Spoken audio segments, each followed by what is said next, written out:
All right, recording is up. So time for our class in cross-cultural communication. And I have a couple of things that I want us to do today. But before we do anything, let's pray. So, Brianna, would you pray for us today, please?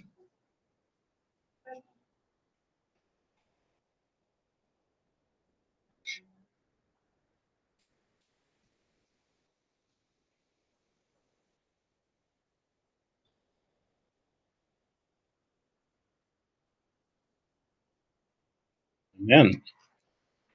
And Tim, we'll have to have you record a prayer for us so you can participate in this too. Maybe you can send us a quick Facebook video of an opening prayer for class. So welcome to all of you for the class session today. Have you enjoyed Mr. Hesselgrave? I don't see too many people saying yes. All right.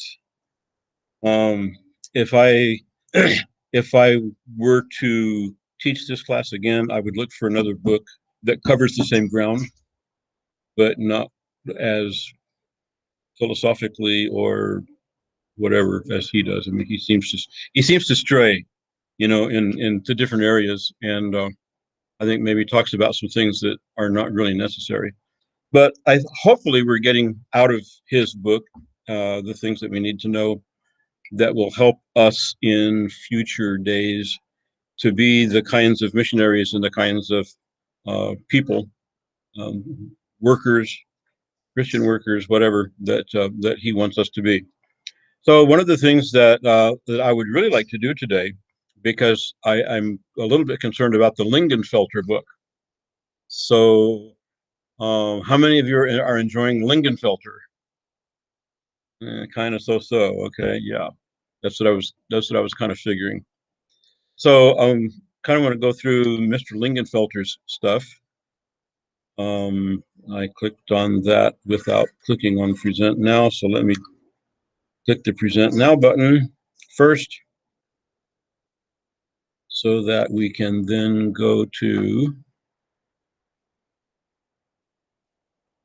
Okay, I don't have it up as a window yet, so let me back out of there and put it up here as a window.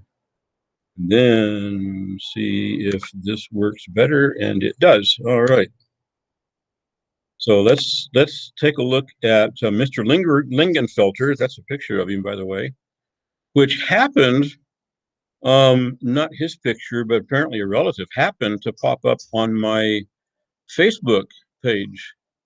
And I thought, wow, that's interesting. So I better find out who this guy is. Went looking for him and found this picture of him. He's teaching and has been teaching for a long time at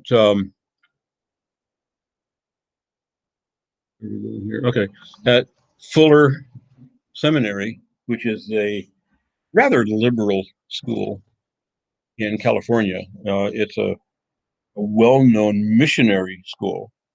So some of the really big names in missionary writing and missionary, let's say missiology, the study of missions, are from there and work there.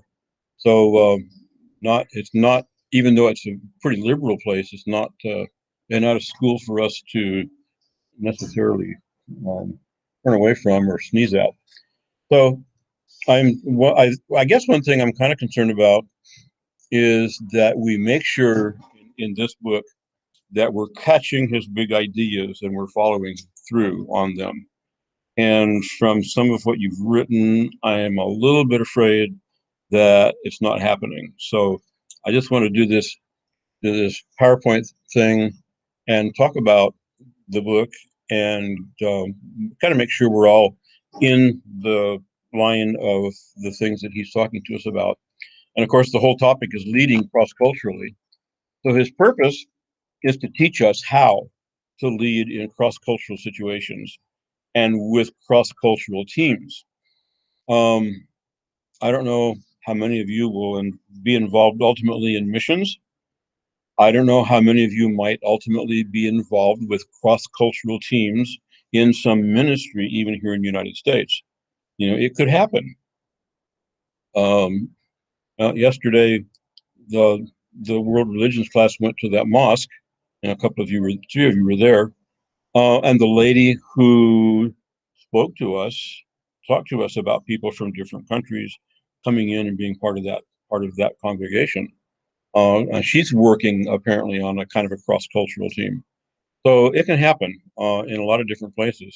In fact, I just read about the March Madness, the NCAA basketball tournament is on this month, and all that stuff that goes on.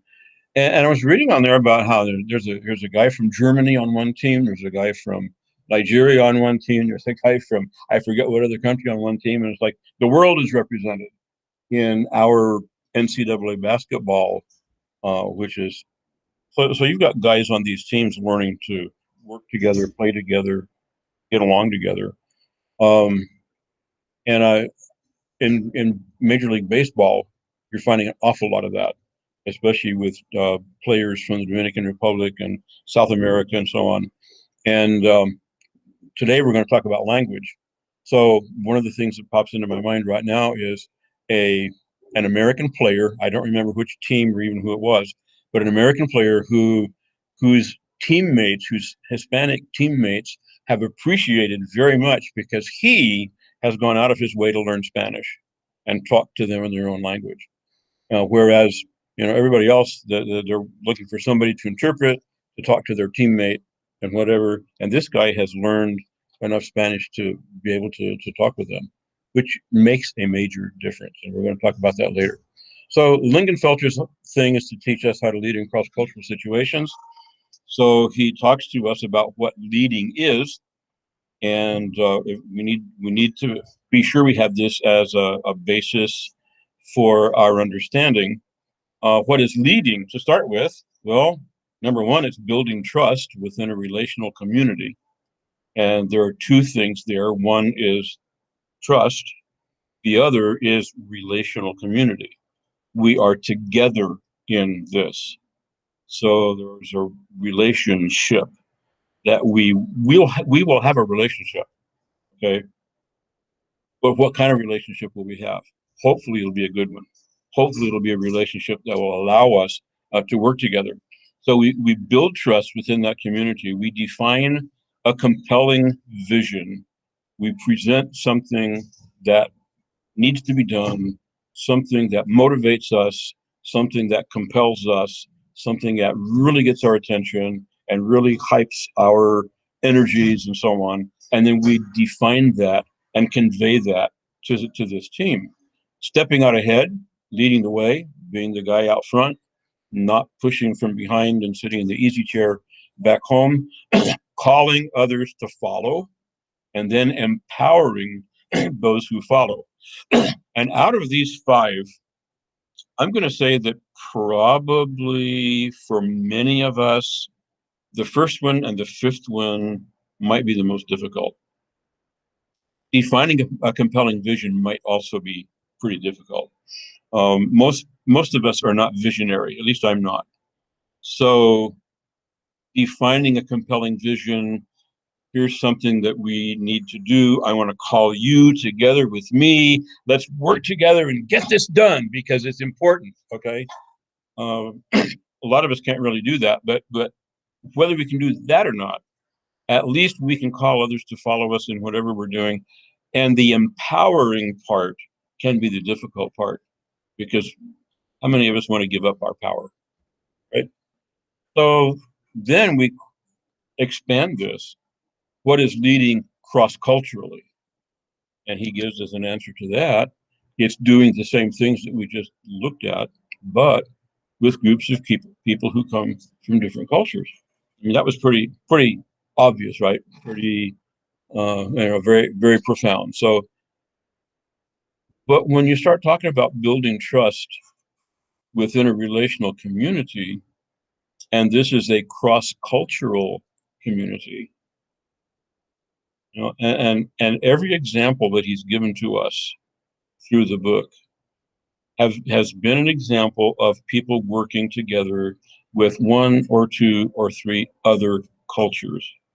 And he's tried to point out to us areas where they've had difficulty getting together, they've had difficulty understanding one another, they've had difficulty understanding one another's culture, one another's worldview, and they haven't taken those things into consideration. And where they haven't, they've had trouble. Where they have, it's been a smoother road. And and we're not going to say that if we do all these things, it's going to be absolutely fantastically, wonderfully smooth and easygoing, but it is going to be easier than if we don't learn to do these things. So building trust within that relational community, understanding our backgrounds, understanding our cultures, at least a little bit about our culture, is going to be a big help. And he says, and I may have it at the end of this PowerPoint, but he says that towards the last chapter that I read, which is not keeping up with you exactly, but he says that we can never really become fully bicultural, and I think that's true.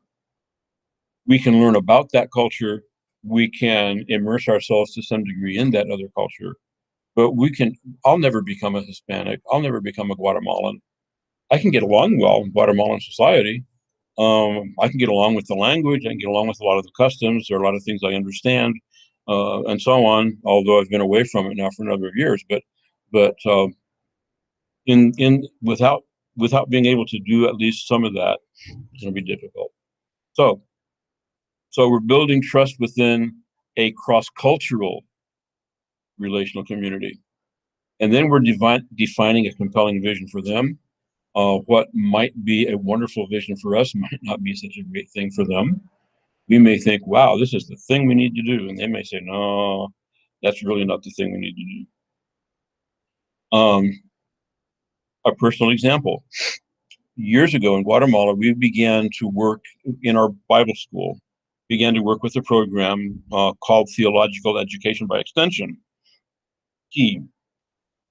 And that basically was having classes for, especially for pastors in other places that were not the Bible school. I mean, these were guys who could not come to school. They had families. Some of them had jobs. Maybe they were farmers. Maybe they had, their other responsibilities. They had children, whatever. So they couldn't come to school and spend weeks and weeks at school. So, okay, the idea was to take it and go to them and find a central location where people from 5 or 6 different churches could come in, and you could teach 5 or 6 or 7 different pastors and maybe some people aspiring to be pastors and so on. So we missionaries got together and we dreamed this up, and we thought, okay, here's what we want to do, here's how we want to do it, and here's where we want to do it. So we talked with the probably the main teacher in our Bible school, the guy who was the most competent in every way. We sat down with him, or I did, and I said to him, Faustino, here's what we're looking at. Here's the kind of program we're looking at. Yeah, that's a good idea. That's a good idea. Really great. And I said, okay, so we'd like you to do this if you're willing. Yeah, I'd like to do that. Okay, fine. So we think that a good place for us to start is in this mountain town. It was about an hour away from Jalapa, where we lived. A little bit hard to get to. The roads were kind of curvy and bouncy and rocky and all that sort of thing. But so that's where we'd like you to go, because there are 4 or 5 churches around you can draw pastors from and all. He nodded his head. He thought about it for a moment, or maybe he even came back to me later, and he said, "Hermano, I really don't think Matacascuintla is the place for us to go. I really think Monjas is the place for us to start this, because Monjas was like 20 minutes down the road. Monjas was a lot easier to get to. And Monjas had as many churches around it as this other place did." And I said, "Hey, that's not a bad idea. Okay, so let's do that. If that's what you want to do, let's do that. Let's announce it and get it started, get the thing going." I had a missionary colleague who said, "You can't do that. He's supposed to do what we tell him to do. No, but there's somewhere along the line where we empower them. Somewhere along the line where we build trust with them. Somewhere along the line where we work things out so that they are taking a leading role. And it turned out to work well. Especially, whoever was involved didn't have to go that far. We learned the same kinds of lessons. We worked out the bugs and all that. So I defined it. We defined a compelling vision, and in some ways we stepped out ahead. We called on others to follow, especially him. But I ended up empowering him in the sense that we accepted his idea of where to start, and that I think was a real biggie in our personal relationship. So carrying this maybe a little bit farther, what is leading cross culturally? He warns us against being arrogant, the proud know-it-all attitude, and he warns us against wanting to control, to exert our power, to our will to accomplish what we want to do. Have any of you ever read a book called The Ugly American? Have you heard of the book, The Ugly American? You've heard of it, okay? Written a number of years ago, back in the 60s or 70s or something like that.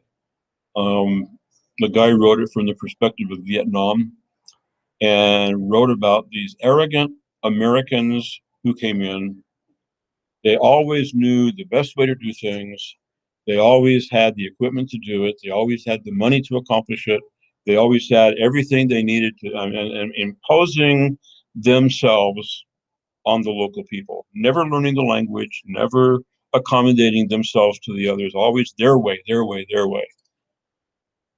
They're the ugly American. They were the representative of the ugly American. And that has become a kind of a watchword in intercultural relationships. Don't be the ugly American. Don't be the one who is arrogant and proud. You know it all. You've got all the answers. You know the best way to do it always. And you are the one who wants to control it. And Lingenfelter warns us very early on against those things. He encourages us to build relationships with team members, learn their expectations, explore their cultures, and he wants us to understand that under stress, we all revert to our default cultures. So, what's our default culture?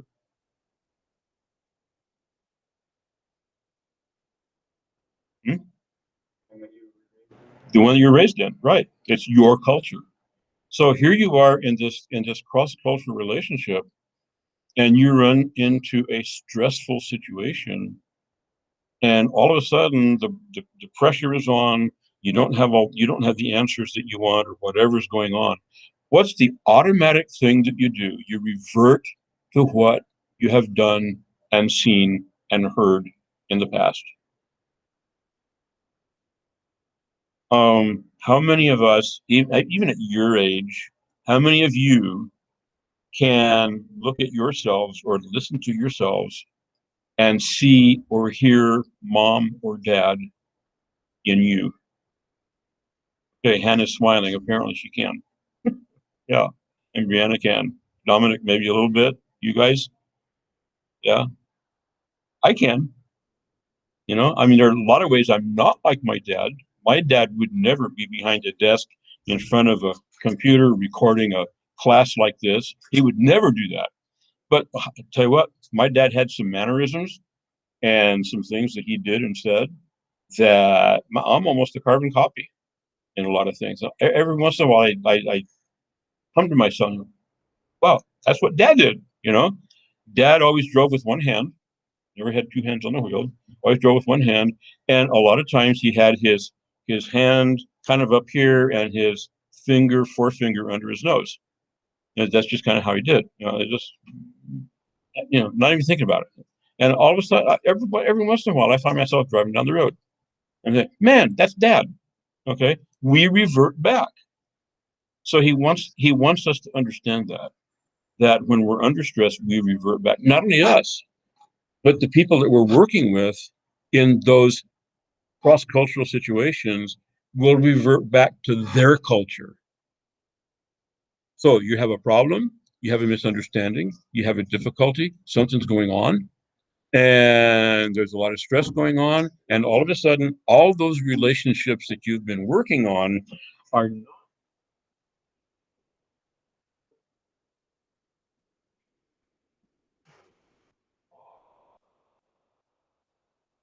they're not going to be everything that you want them to be because we all revert back to our default culture. And all of a sudden, the relationships are in trouble. They're on the rocks because all the things we've done to understand each other can be thrown out the window. They can all of a sudden disappear. And we don't want that to happen. So if we can understand that this kind of thing takes place and gulp a couple of times, count to 10 or maybe 100, or whatever, show a good sanctified spirit, that goes a long ways toward keeping these things going. Okay, so that's leading cross culturally.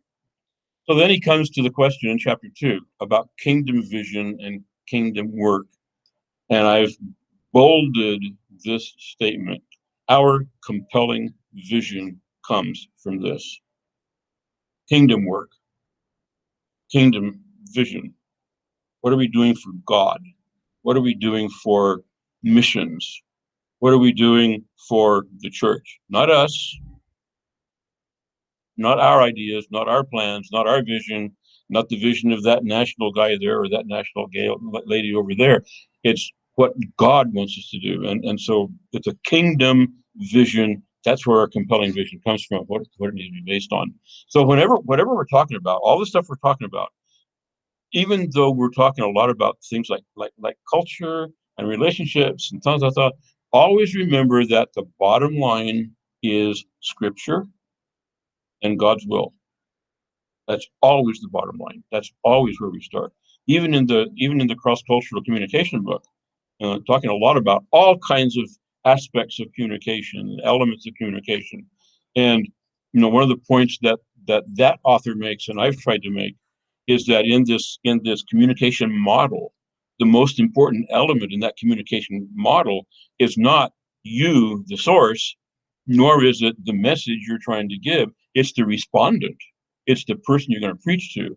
It's that one you want to hear and understand the message. He is the most important.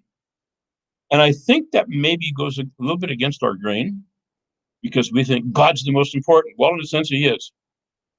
In a sense, he is. But the thing we're after is for that person to get the message, that person to understand the message, that person to be saved. That makes him the most important person, the most important element in all of this, okay? But even when we say that, always remember in that book as well that the author talks to us consistently about scripture is the bottom line. Going back to scripture, preaching what scripture has to say, teaching the Bible, that's always the bottom line, even when we say the respondent is the most important. So let's always keep that in mind, okay? Whatever we're talking about in here, whatever we're saying in here, whatever for the purposes of this class we're emphasizing, bottom line is always God's word and God's will. So kingdom vision is a goal for accomplishing God's mission. It's biblical and it's shared by the entire team, as in we're all on the same page. We all get together, we all talk about it, we think about it, we plan for this.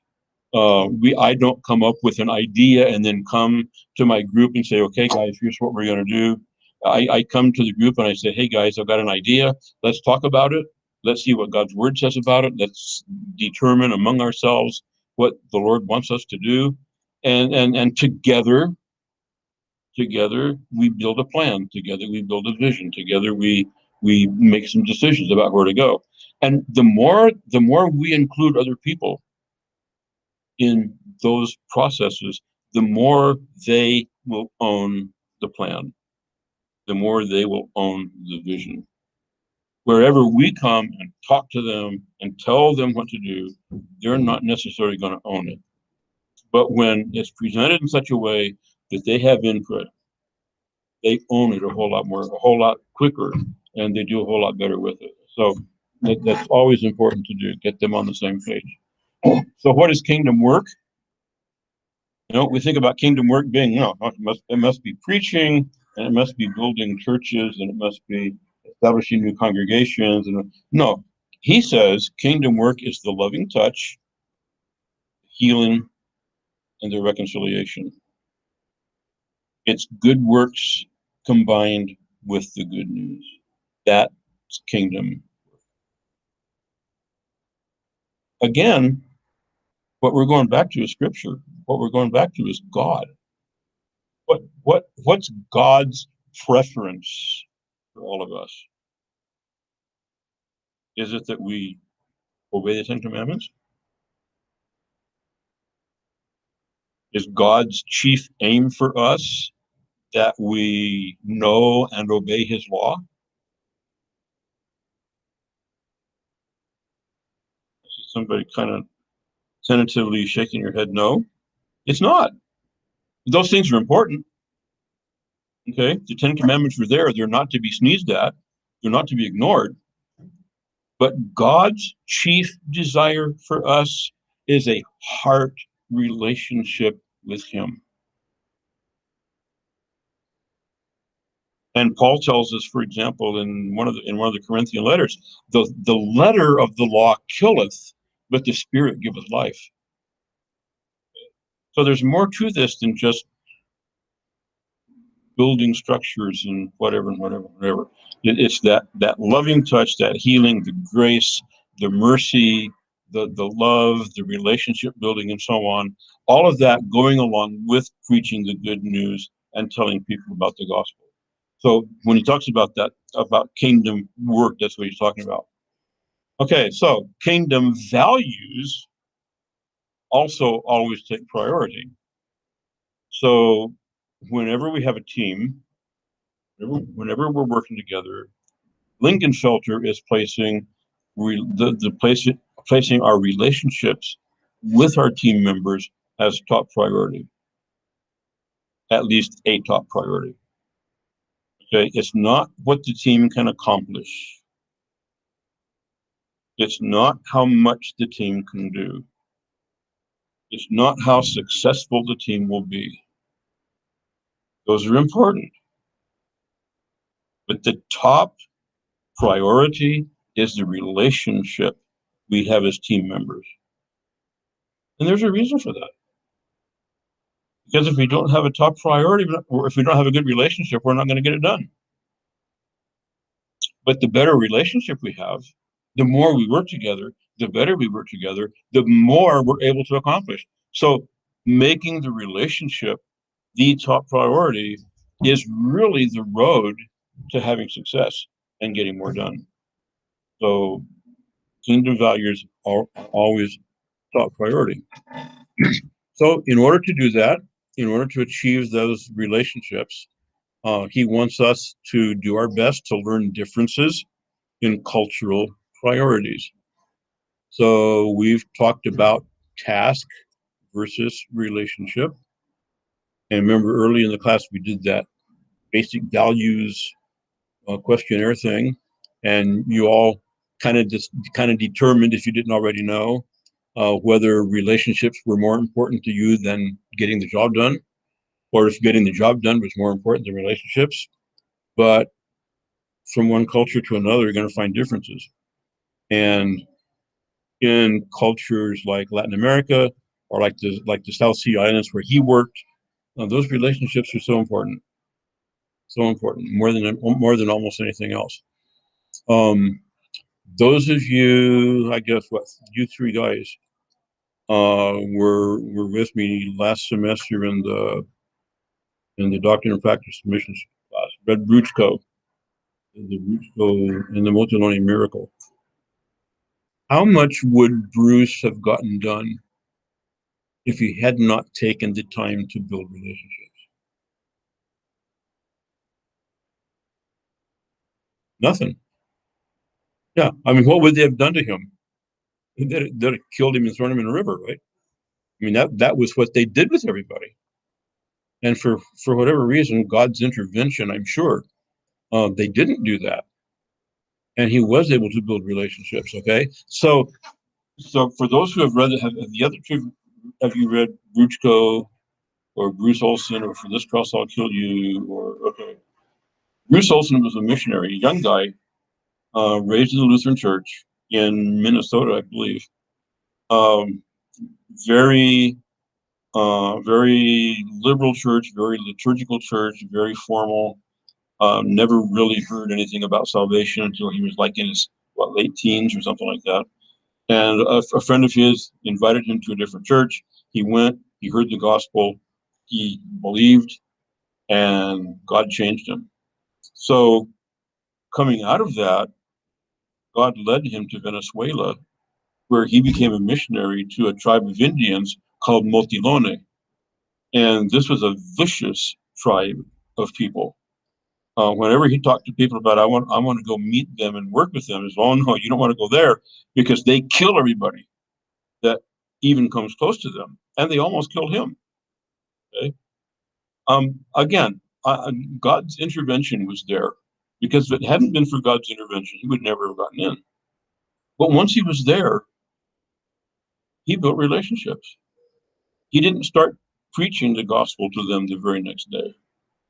It was like weeks, months, and then it was him and this guy that he became special friends with, that he called Bobby, and they were the ones that was his opening door to preaching the gospel, and it was through a relationship. And you guys remember who was it that in his hammock in the community sleeping building or whatever it was preached the gospel the first time? Was it Bruce? It wasn't, was it? It was Bobby. It was Bobby who's swinging in that hammock up there, and he begins to kind of do this sing song thing about this one that he has come to believe in, who has given him joy and changed his life, and all the kinds of things. And he was preaching to them their way. And Bruchko, or Bruce, he just kind of laid there in his hammock and listened to it and said, "Thank you, Lord, for doing this." Um, which is not to say all of us have to do that, but it is to say he's a good example, maybe a little bit of extreme example, but of really working with the people in their culture, with relationships, and with their way of doing things. Um, so there are differences in cultural priorities. We read the one chapter about how leaders are chosen. You know, it's not because they have more education, but it's because they've spent 10 or 12 years in the work, and they've been observed, and their lives have been watched, and they've proven themselves to be faithful, and so on. So, you know, the missionary, I think it was a Wycliffe translator, wasn't it? But he kind of hit the wall, because he wanted to approve these guys because they had studied well and put them in positions as translators and so on. And the local said, no, no, no, no, no, we really don't want, oh, no, we don't want them.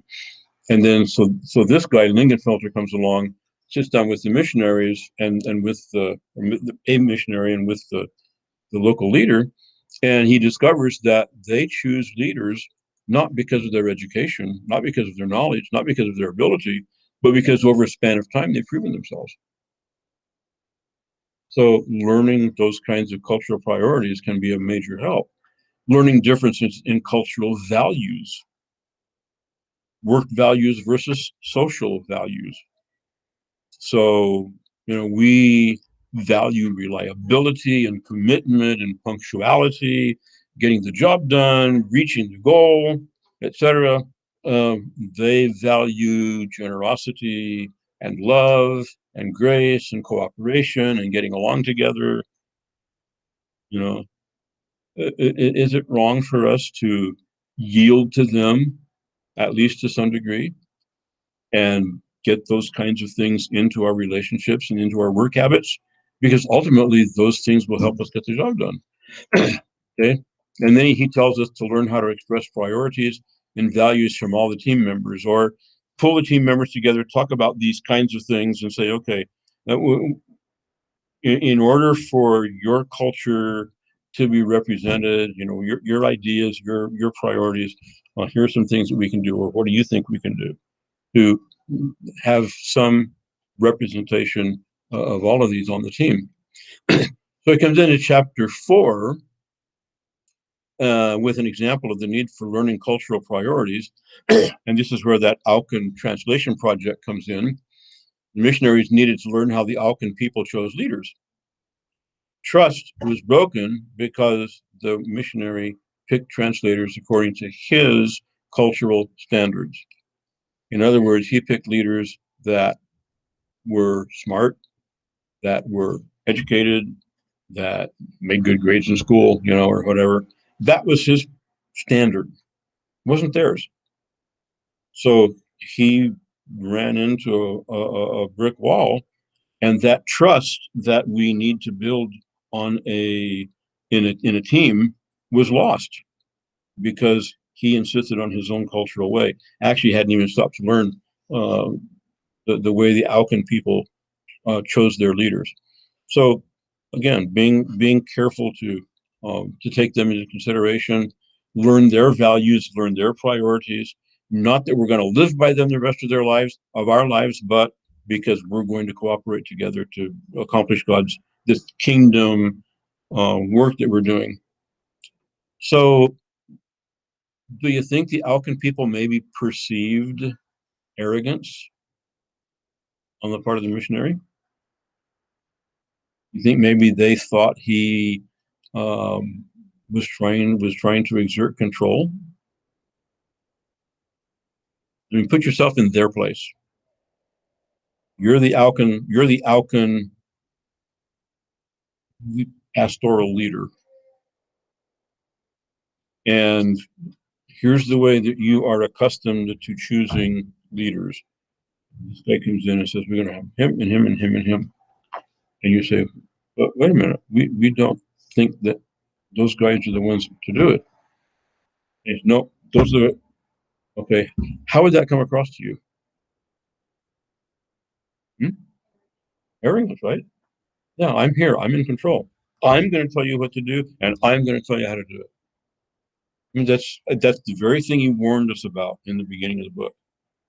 Okay, and so here it is. It's coming across from this missionary who is he's going to choose the translators, the leaders for this project according to his standards and his culture. Then it goes to chapter 5, an example of the need for kingdom values to take priority. And he talks to us about the New Guinea strawberry project. Okay, let me quit talking for a minute.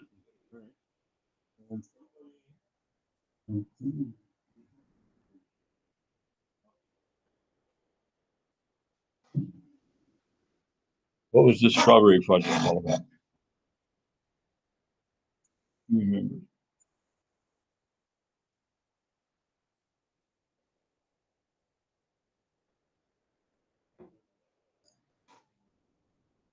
Okay, so here were people with strawberries. They needed a market for the strawberries, and here was an American missionary who saw the situation, had business background probably, and he said, "Okay, here's how we can do it. We can organize this thing, find you guys a market, and you can make more money. Blah blah blah, doing this kind of stuff." So they put it together. It works for a while. Then what?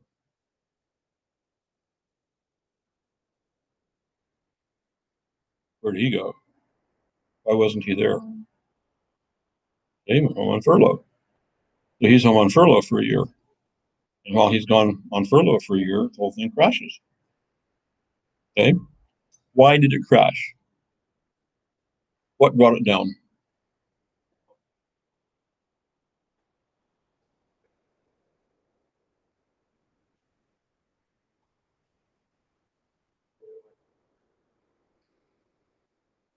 Okay.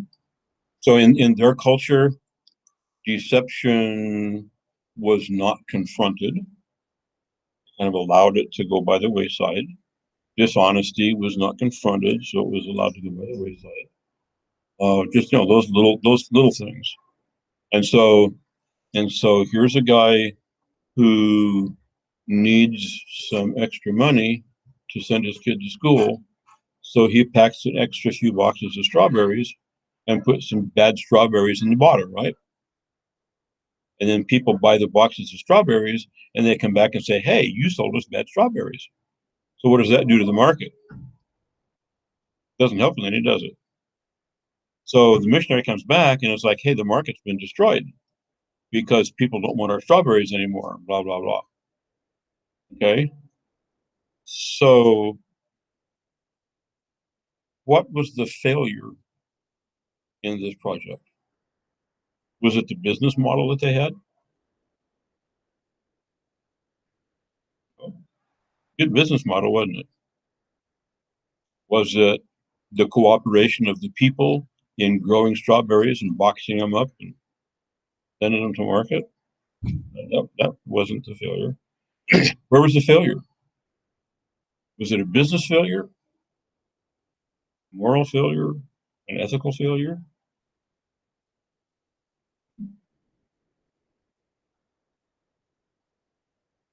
So let's call it moral or ethical, right? Because of allowing deception to happen. Okay, is this and here's an example of reverting back to the default culture. If the missionary had been there, the missionary would have said, "No, we can't do that. Let's help each other."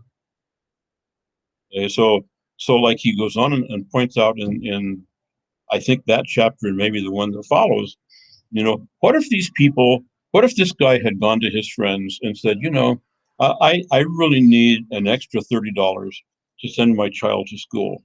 Would you guys help me? And what if they had all said, well, sure, we'll each give you an extra box of strawberries to sell. Okay.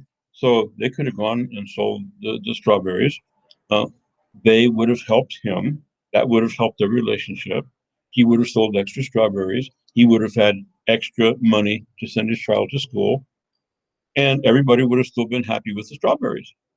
And they would have gone back the next week or month or whatever it was. They would have still had a market for strawberries. But they didn't. Not because of a bad business model, not simply because of bad strawberries, because bad strawberries happen, but because of an ethical failure. So the example of the need for kingdom values to take priority, okay, where the missionary missed it, at least according to Lingenfelter, and I see his point, where the missionary missed it was he's working with a group of Christian people. These are believers who have banded together to sell strawberries. And one of the things that he needed to do was understand their culture, understand the deviousness of their culture, understand the lack of confrontation when things were bad, and teach them kingdom values.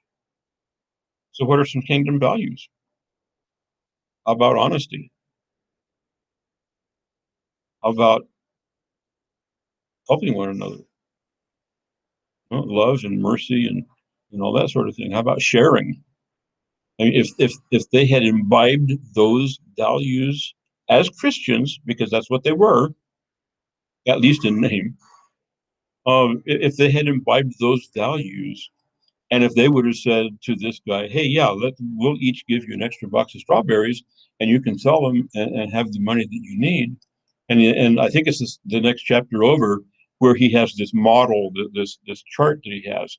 Here's the way they did it. Here's the way they could have done it, and actually shows that they would have made more money as a group and as individuals if they had used kingdom values and not their cultural values. So it was Lingenfelter's way of pointing out not only do we please God by doing things his way, but when we do things his way, he blesses us. And, things like business go better because of that. So that was the main point of this chapter, that he needed to show them how kingdom values could affect their work and their business, the workers needed to be discipled. Okay. Okay. So then, chart on page 76 was the idea of the kinds of values that could have been taught and that would have made a difference in those relationships and even in the business itself. So then it goes on to chapter 6, forming a covenant community. You remember about the Korean group that was going to Kenya?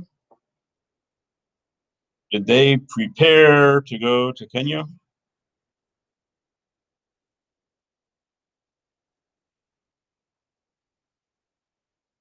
As a group, did they get ready to go?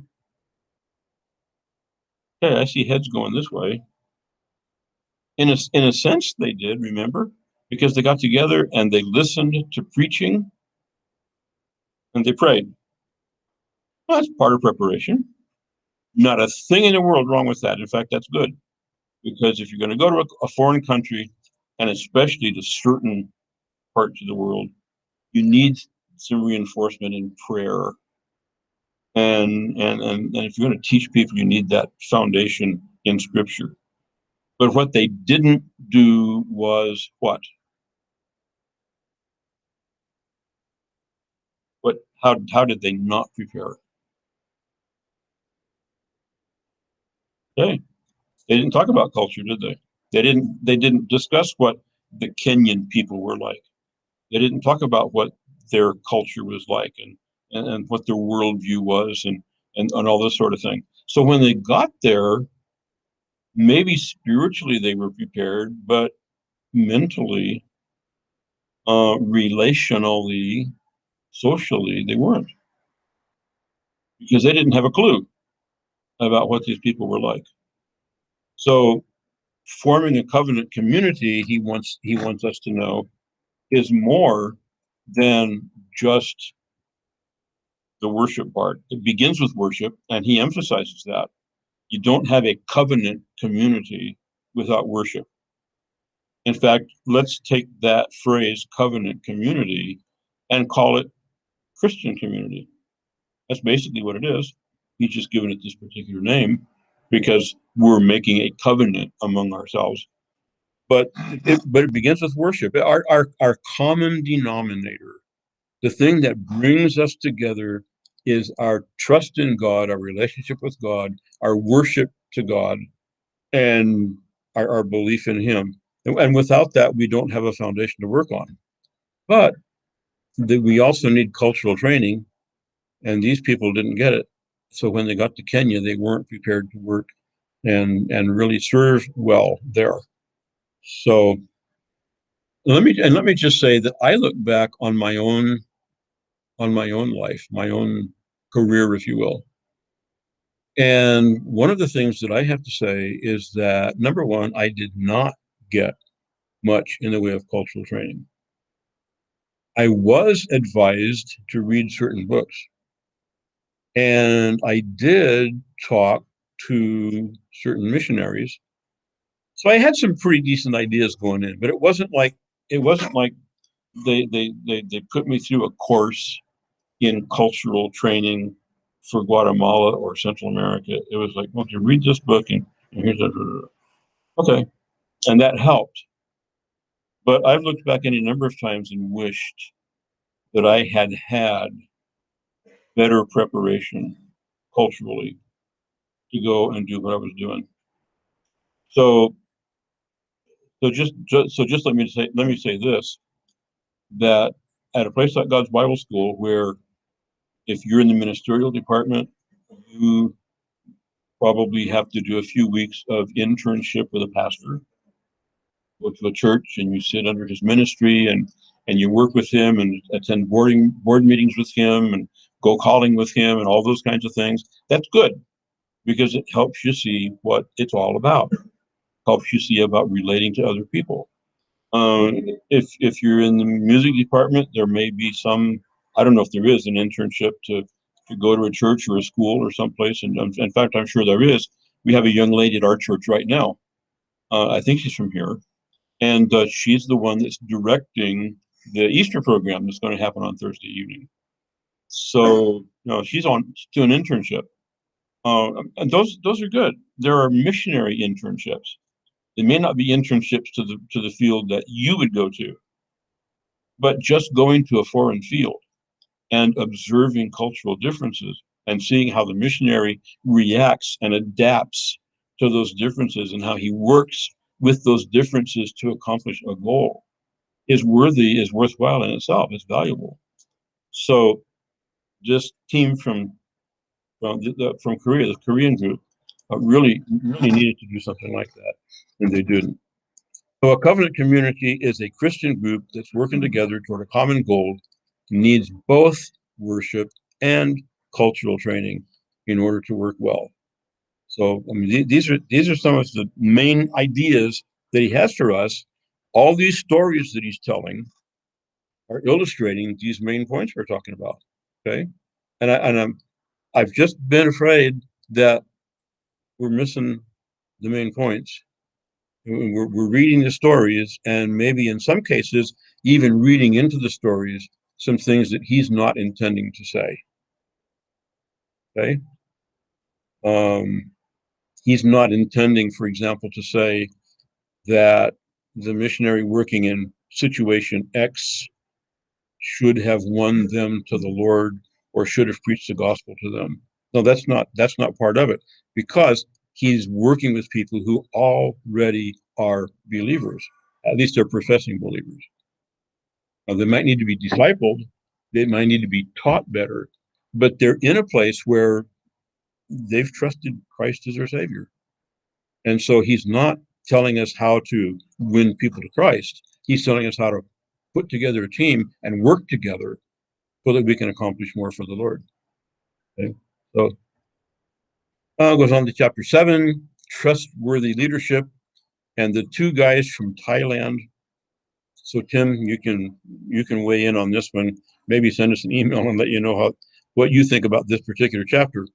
But two Thai people from Thailand, two Thais. That's interesting word, isn't it? Two Thais and two North Americans. As I remember, one was from Canada, one was from the United States. And their difference was, first of all, they didn't share a common vision. In fact, this group really pretty well missed everything. There's the common vision that they didn't have. You need to have a common vision as a group if you're going to accomplish anything. You can't go off working 10 or 12 different ways, different ideas or whatever goals and accomplish it all. They didn't understand the differences in choosing team members and team leaders. And so this was another situation where they wanted certain people to work, and the Thais were saying, no, we do it this way. And if I remember correctly, the people from Thailand were looking at the hierarchy. They're looking at people from higher up in the social ladder, people with education, experience, influence, and that sort of thing. That's who they wanted as their leaders. And that can be dangerous. We know that. We know that high on the social ladder, influential person, wealthy, et cetera, we know that can be a bad deal. But we also need to understand that working with those kinds of people can get us in the door, can get us farther down the road in many ways than if we just work with somebody who is not on those social levels. And we're going to talk about social structure, not in this class, but in the next one. And that's coming up in the other book. They had not built covenant relationships. No, apparently they hadn't really prayed together. They hadn't really studied the Bible together. They hadn't really talked about things of spiritual value. And so in this guy's view, they missed it on almost every point, which resulted in the leader, remember, going off by himself and making decisions without consulting them. It resulted in the guys from Thailand not coming to some of the meetings because he doesn't listen to me anyway. All that stuff going on, and again, I want to emphasize it's not that if we do what this guy says Everything is going to be beautifully smooth, like a freshly paved highway. But it is going to make things better if we know how to learn how to work together with people in these different cultures and so on. So again, we've got default culture coming in. Everybody reverted back to their default culture rather than working together. So on pages 92 and 93, he makes special mention of that. Yeah, well, the whole section there, that whole slide there, he's talking about the things they did not do, and they didn't get the thing done. Um, and so because of that, they failed. And so part of it had to do with the relationship thing as a team. Part of it had to do with the worship side, with building the covenant part of the relationship. So there are two key statements that he makes from this chapter, and this is what I was kind of referring to earlier in our class session.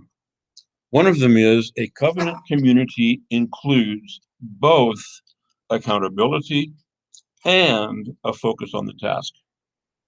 And two or three of you picked up on that in your chapter summaries about the accountability and mentioning that a team member must be accountable and that a good leader will let a person know when he falls short and will show the person how to improve. I worked my way through Bible college as a janitor in a public high school. Wasn't fun. It wasn't real bad. It wasn't real heavy work.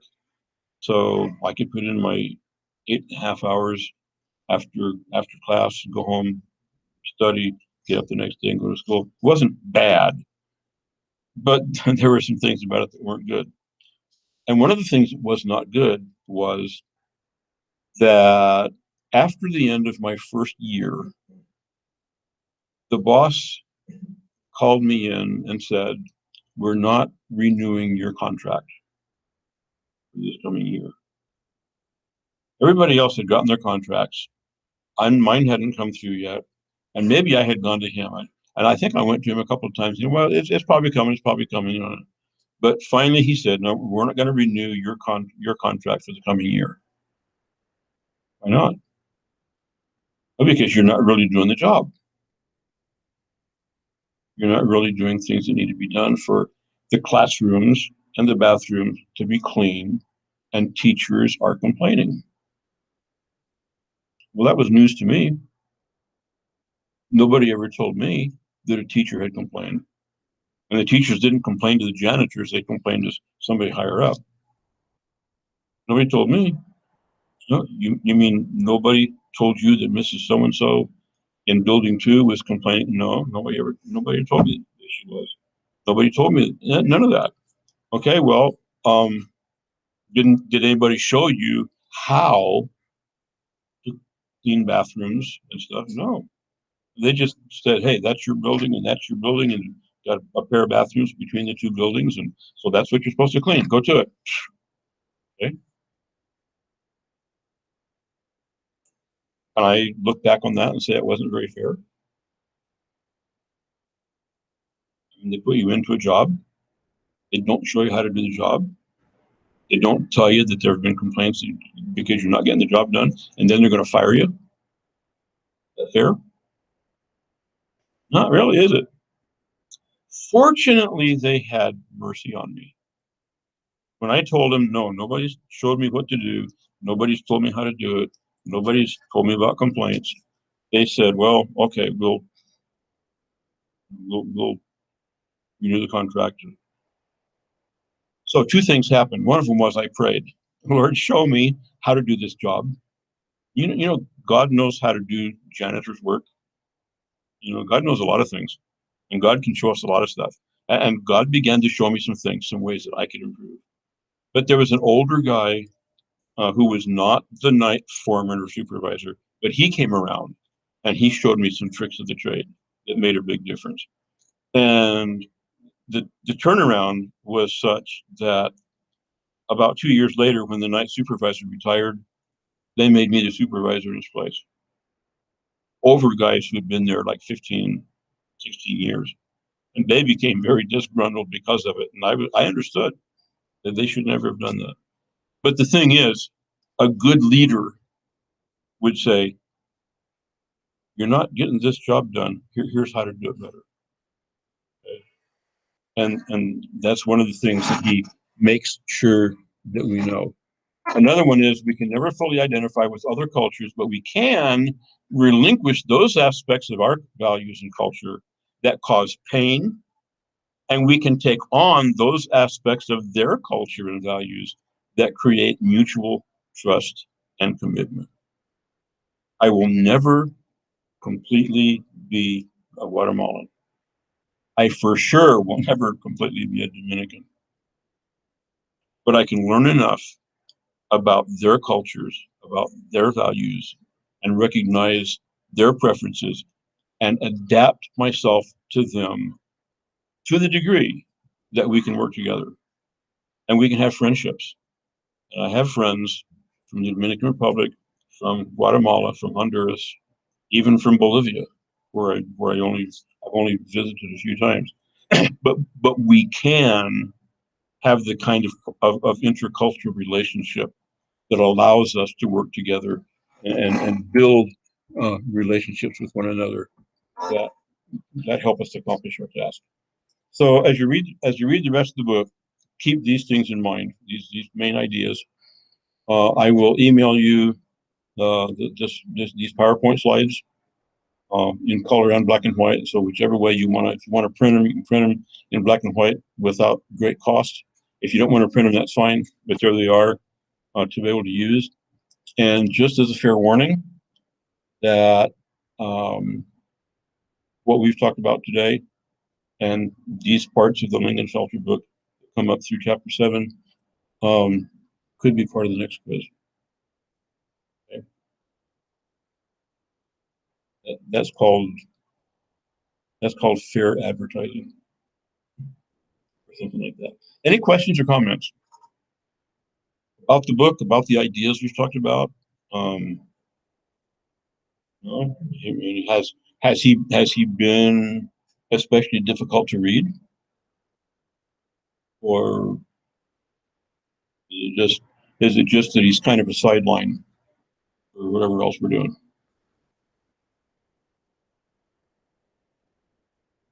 Probably.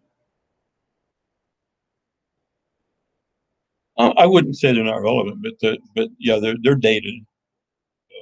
Yeah, yeah, and the same thing is true in our main textbook. Even more true, probably, in our main textbook. So part of what I've been trying to do the last what two or three class sessions or so by having a written lecture. Part of what I'm trying to do is overcome that datedness and bring some things more up to date, as well as kind of set aside some of the what I think is extraneous material and get us to the point. Okay. Anybody else? Comments? Okay, it is about an hour and 20 minutes since we started. So that's about halfway through class time, not quite, but about. So why don't we take a break while I take this off the screen and get ready to do something else, and come back in about 10 minutes or so for the rest of our class session.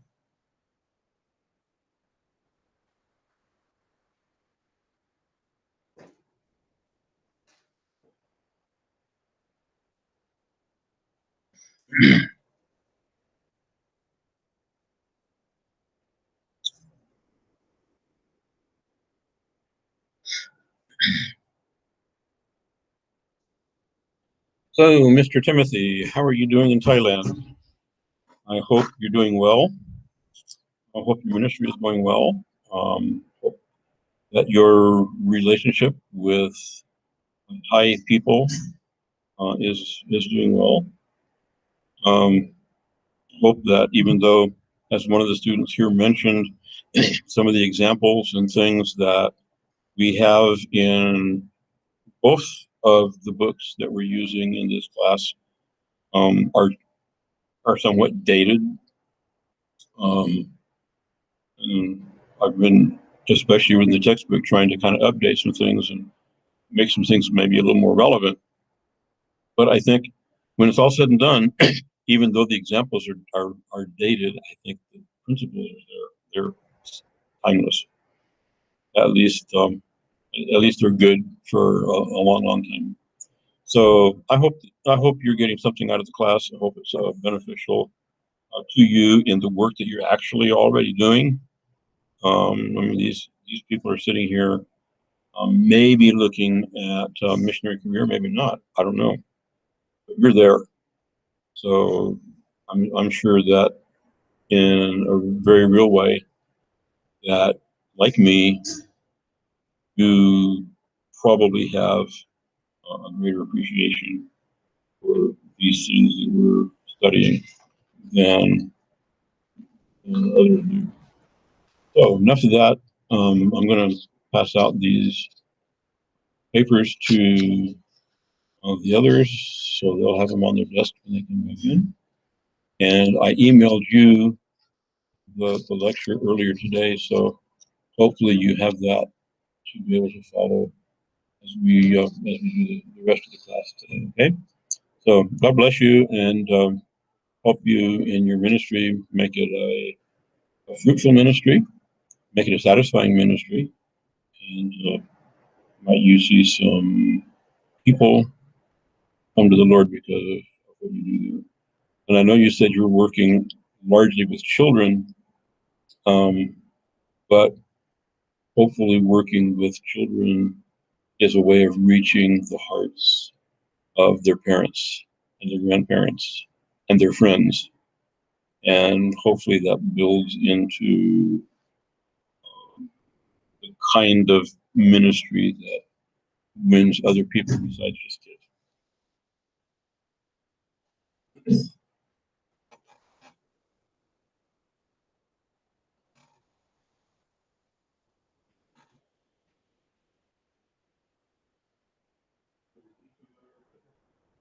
I did. I don't remember, but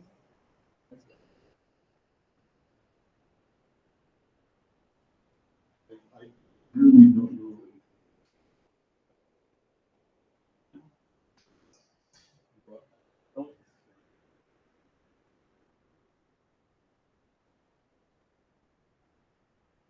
I didn't get, yeah, I thought it'd be a little different. Like, I figured she would give us like a little history on it, so, and maybe like some Islamic history and whatnot. But she went topic to me. I don't know. It really just felt off, and I was just like, eh. I'm pretty sure she was giving us was their standard, Mm-hmm. their standard presentation. That's like a long PowerPoint though. It's kept skipping slides. She's like, I'm just gonna skip it. Like, okay. Yeah. Yeah, and there were a couple of them I wanted to take pictures of, and she slid past them before I could. Mm-hmm.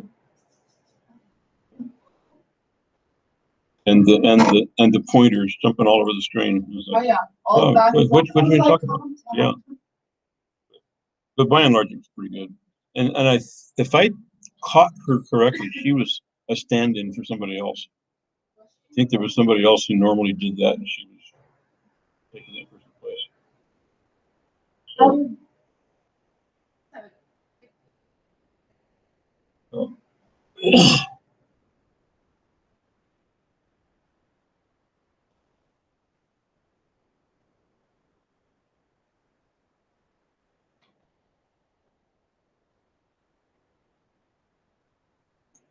so am I remembering correctly that you have a Hispanic brother-in-law? Your mom is Hispanic. Okay, okay. Where's your mom from? that was from Mexico and Texas area.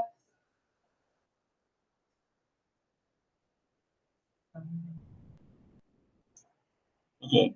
So your mom would be Mexican American, basically. Was she born in Texas? Okay. Because Texas up north. Mom's also mixed. Okay. Yeah. I was kind of remembering that you had some Spanish stuff. Mhm. You understand some Spanish words or phrases, or yeah. I Well, guess like, yeah. Well, one time we talked about speech patterns, yeah. and you were nodding your head like, "Wow, yes, for sure." Because, yeah, my tias and tias will even do that speech pattern in English. Kind of bugs me. Mm, Like, say one thing, but then I catch myself doing it sometimes. Because, like, I'll just be yeah. so, It's interesting how we pick up from other people, and it may only be temporary, but um, we had a quick board meeting after church Sunday night, and one of the guys on the board says, he says it a lot, you know.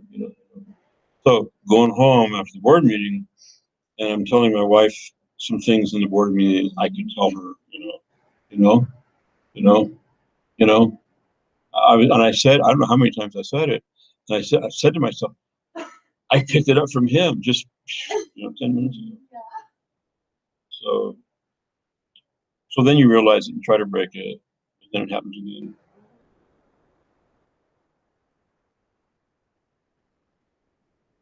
So you have like an example off the top of your head of something that he was talking about, that he or your mom or somebody talking about that did that.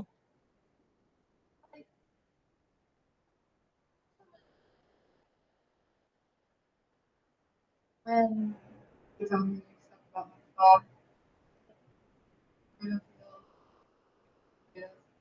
Then like, going back into planning tomato field this and then go back into tomato field. And I'm like, I get it. He works in the tomato field. Yeah. Like, okay. And they're like, yeah, tortillas stuffed in his shirt pocket. And you just like snatch it out and put it back in. And you work. Yeah. How's your mom doing, Rihanna? She just had surgery again a week ago, 2 weeks ago.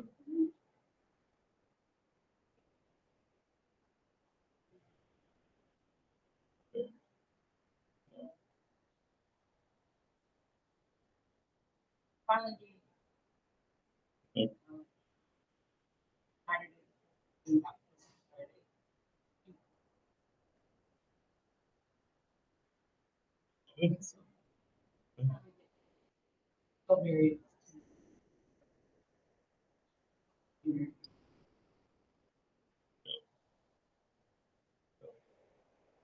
Well, I think I mentioned this to you before, but um, her spirit, she puts these things on, and I know she's hurting. I know she's smiling on her face and expressing her hope and so on. But hey, there's some people I know that can't do that. They just complain all the time about how they feel. And she just has this bright, sunny, smiley spirit that just out comes across. Yeah. So, if I remember correctly, your parents are pastoring, right? My dad has been. Almost home. Which church is it? Indiana, like, Yeah. Okay. like, Yeah. middle of nowhere. Okay. Yeah, I've lived there since. Oh, well, that's neat. That's good. That's good. Good. I've had a discussion recently with some people on Facebook about long-term pastorates, how beneficial they can be. They can be.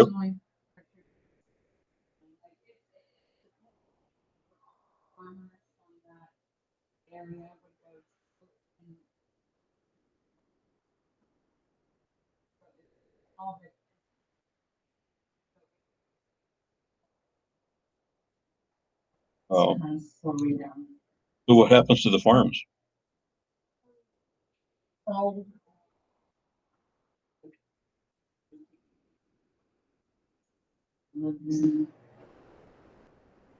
it's not other people coming in, buying the farms and becoming part of the church or the community.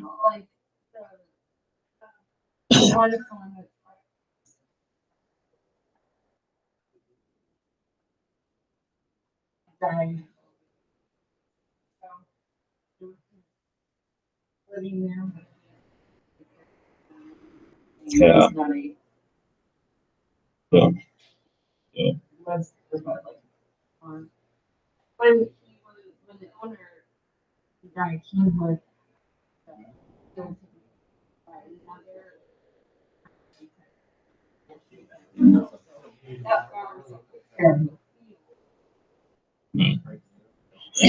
So it's definitely one of those places, one of those things where the community is changing, and the kinds of changes in the community are affecting the church. Yeah. All righty. Well, welcome back to class. Going to start with something. I don't know if any of you have ever seen this before. I think it's interesting. It's funny, but it also gives us a great lesson about communicating the gospel cross-culturally in another language. Language and context is very important. We will illustrate this as an American pastor speaks through an interpreter. This is not to be a reflection on the ability of our national Christians to interpret, but rather it is a graphic demonstration why missionaries strive to master the language of the people with whom they live and labor. Well, let's both walk around now. All right, and let me see.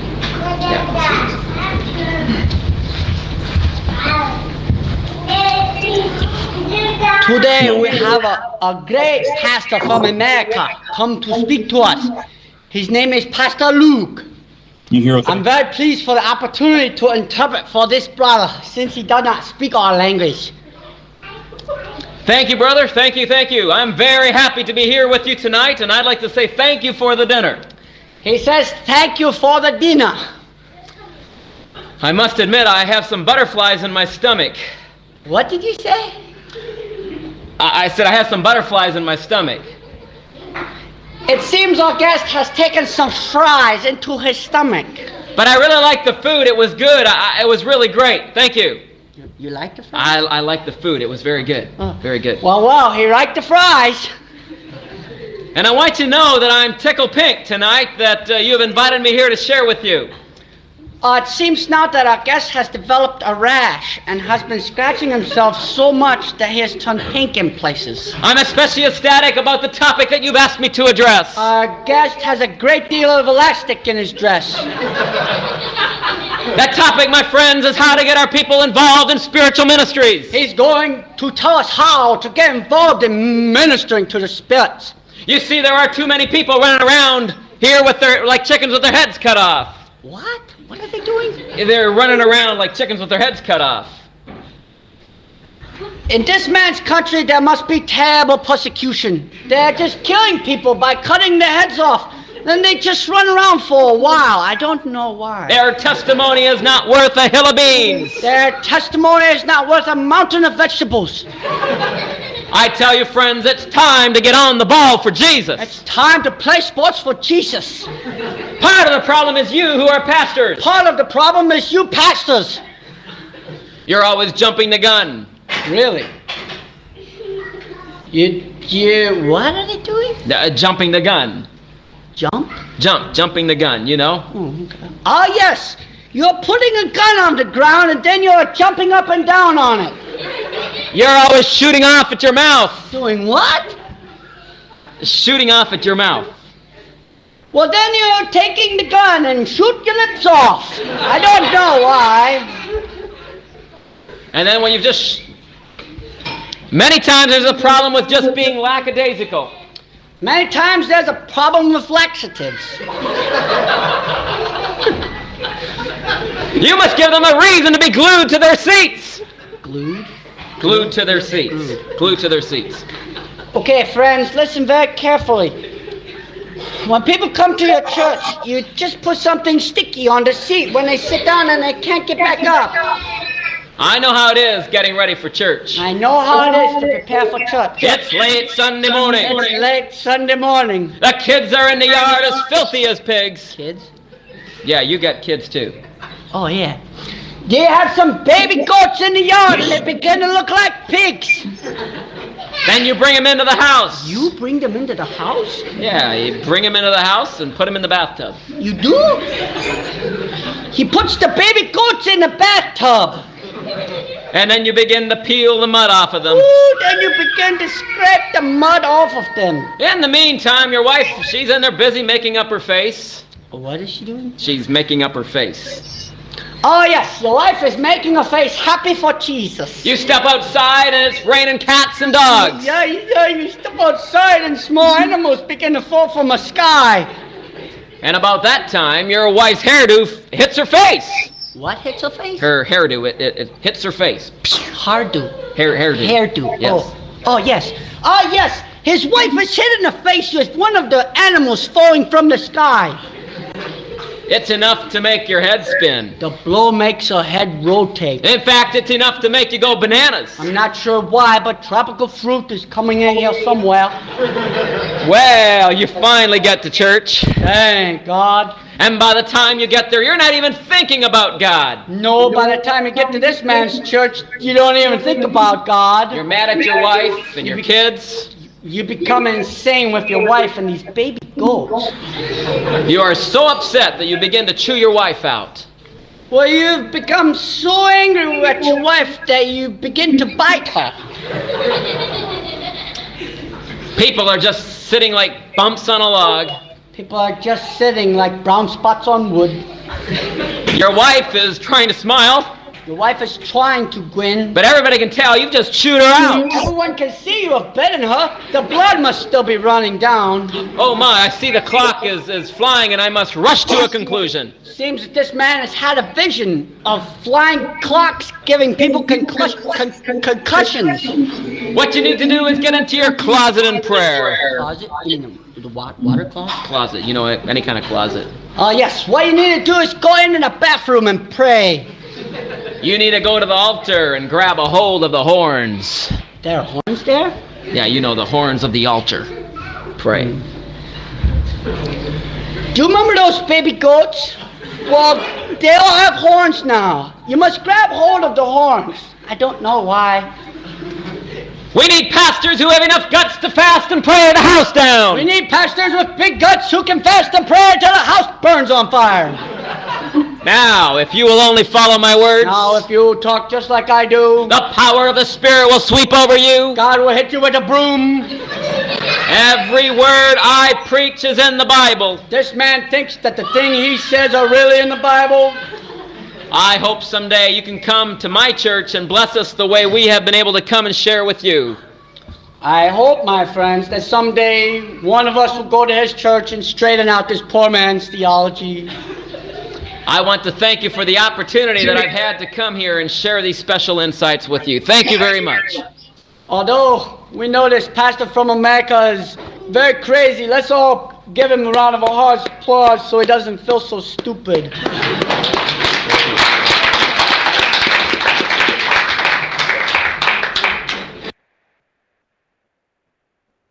Okay, some interesting stuff there that we don't need to worry about. There's something else coming up here we got to get away from.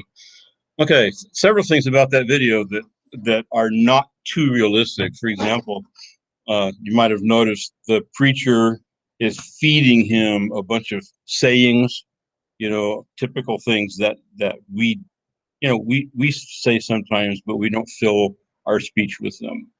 And that's so that what he's handing to the translator is unfair. But it's a great example of some things that can happen with translation.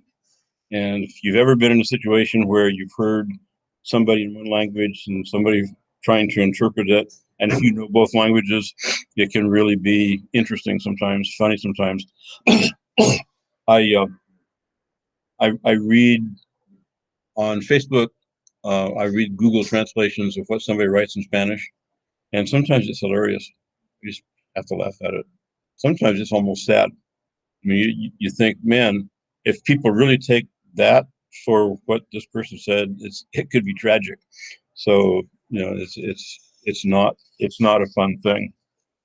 Okay, so we're talking about this because, or I showed you that, because we want to talk about languages and cross-cultural communication, and this is part 5 of our book. And if you kind of follow along with the book, the way the book is structured, we're the part 5 talks about language, part 6 about behavior, and so on. So this is part 5 in this meat grinder that represents the various dimensions that our speech will go through, that our respondents are going to listen to and evaluate, and languages. In language learning, language speaking is definitely one of those. So we've talked about designing a message according to the worldview, or to approach the worldview with thought forms that make it understandable. We want to do the same thing with language, and maybe especially with language, because those are the words that will convey what we want to say. So it just so happened that in my personal devotions not long ago, I was reading what Dennis Kinlaw said. Notice the respect that God paid to all the people on the day of Pentecost. I like the way he approaches this. Notice the respect that God paid to all the people on the day of Pentecost.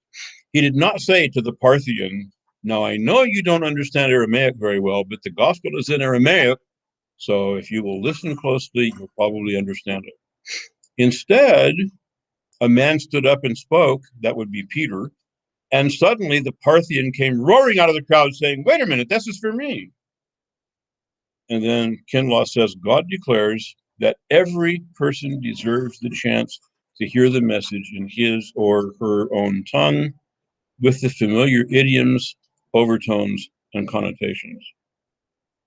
And that is one of my, not those precise words, but that idea. That is one of my main contentions as a missionary. In fact, our denominational missionary leader wrote not long ago and said, just give an idea for an article I want to write. What is your main concern? What is your main thrust? What is your main aim in missionary ministry? And the very first thing that came to mind was a clear, understandable message that people can really grasp, come to grips with, and come to Jesus. I think that is, I just think that's so important. Our textbook says every candidate and field missionary faces the issue of whether or not he will learn the language of the respondent culture and how well he will learn it. And I put bold in there. That's my emphasis, okay? It's whether you learn it to start with, but it's also how well you're going to learn it. And I remember being in language school in 1973 with some people who just kind of shrugged their shoulders and said, I'm only here because the mission sent me, but I really don't care about learning Spanish. There were some guys there who were pilots, and they said, well, we don't really need to learn Spanish because the people in the control towers all speak English. So we can just not worry about Spanish. And I remember thinking, yeah, but when you get out of that airplane and you walk across the field and get in a car and go into town, those people don't speak English. I mean, how are you going to function if they don't? I mean, there are just so many different things. we really need to learn it. So the author and I agree, every missionary should make every effort to learn the language and learn it well. That underlining is mine. If we truly believe we have the most important message in the world and that people need to understand it, then learning the language of the people to whom we go should be a top priority. In Hesselgrave's words, without exception, missionaries will be well advised to learn the language of their respondent culture. And I put big capital letters, yes, in the margin of my book where he said that, because I believe that with all of my heart. The challenge that the author gives us is this: the missionary should ask himself whether he can, in effect, say to the people of his respondent culture, before you can learn the ways of God from me, you must learn my language, and you must learn it well. No. It's the other way around. And again, I've made the point several times and make it again. That respondent, that hearer, that one we're preaching to, is the most important element in that communication model that we looked at in the beginning sessions of this class. So want to see some principles about language that they're interesting, probably important to us, at least in some ways. So a little condensation of what he brought to us. Number one, language is first spoken and then written. Wherever there's a written language, the alphabets, vocabularies, grammars, and pronunciations were listened to, studied, and then written down. If you've ever read Peace Child, for example, if you've read anything about any missionary who went to another culture where the language had not been written down, they listened and they listened and they asked questions and they listened and they asked questions. They wrote words down. They wrote things to help them tell how to pronounce those words. They wrote the definitions of those words. They heard how those words were used. They figured out grammar, what's a verb, what's an adverb, what's a noun, all that kind of stuff. But it was all spoken before they ever got there, okay? So he says more than 50% of the world could not read or write. And I said, at least when that book was written, here's one of those dated things. So in the box at the right is our up-to-date statistics on literacy in the world. At this point, at our time of life, the literacy rate for all people 15 and above is 86.3%. That's pretty good. So that means that there are a lot of people in the world who could read Bibles if they had Bibles in their language. So that makes the translation of the scripture pretty important for people to accomplish.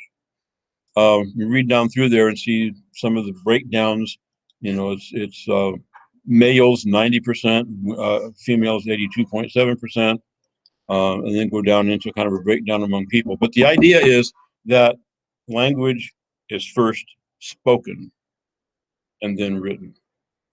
So every language in the world, people said before they ever wrote it down. Number two, learning a language is learning a complete set of linguistic habits. When one learns a new language, he learns new words. So habits of memorization and recall come into play. He learns new pronunciations. So new habits of using lips, tongue, teeth, and other speech organs are part of it. He learns to understand what others are saying. So habits of listening are formed.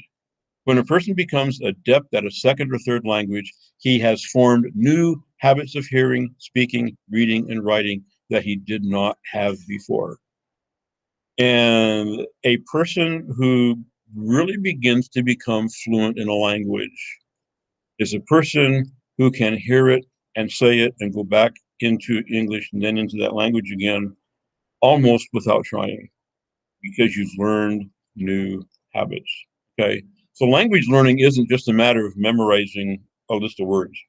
It's actually forming a whole new way of thinking and talking and all the rest of it.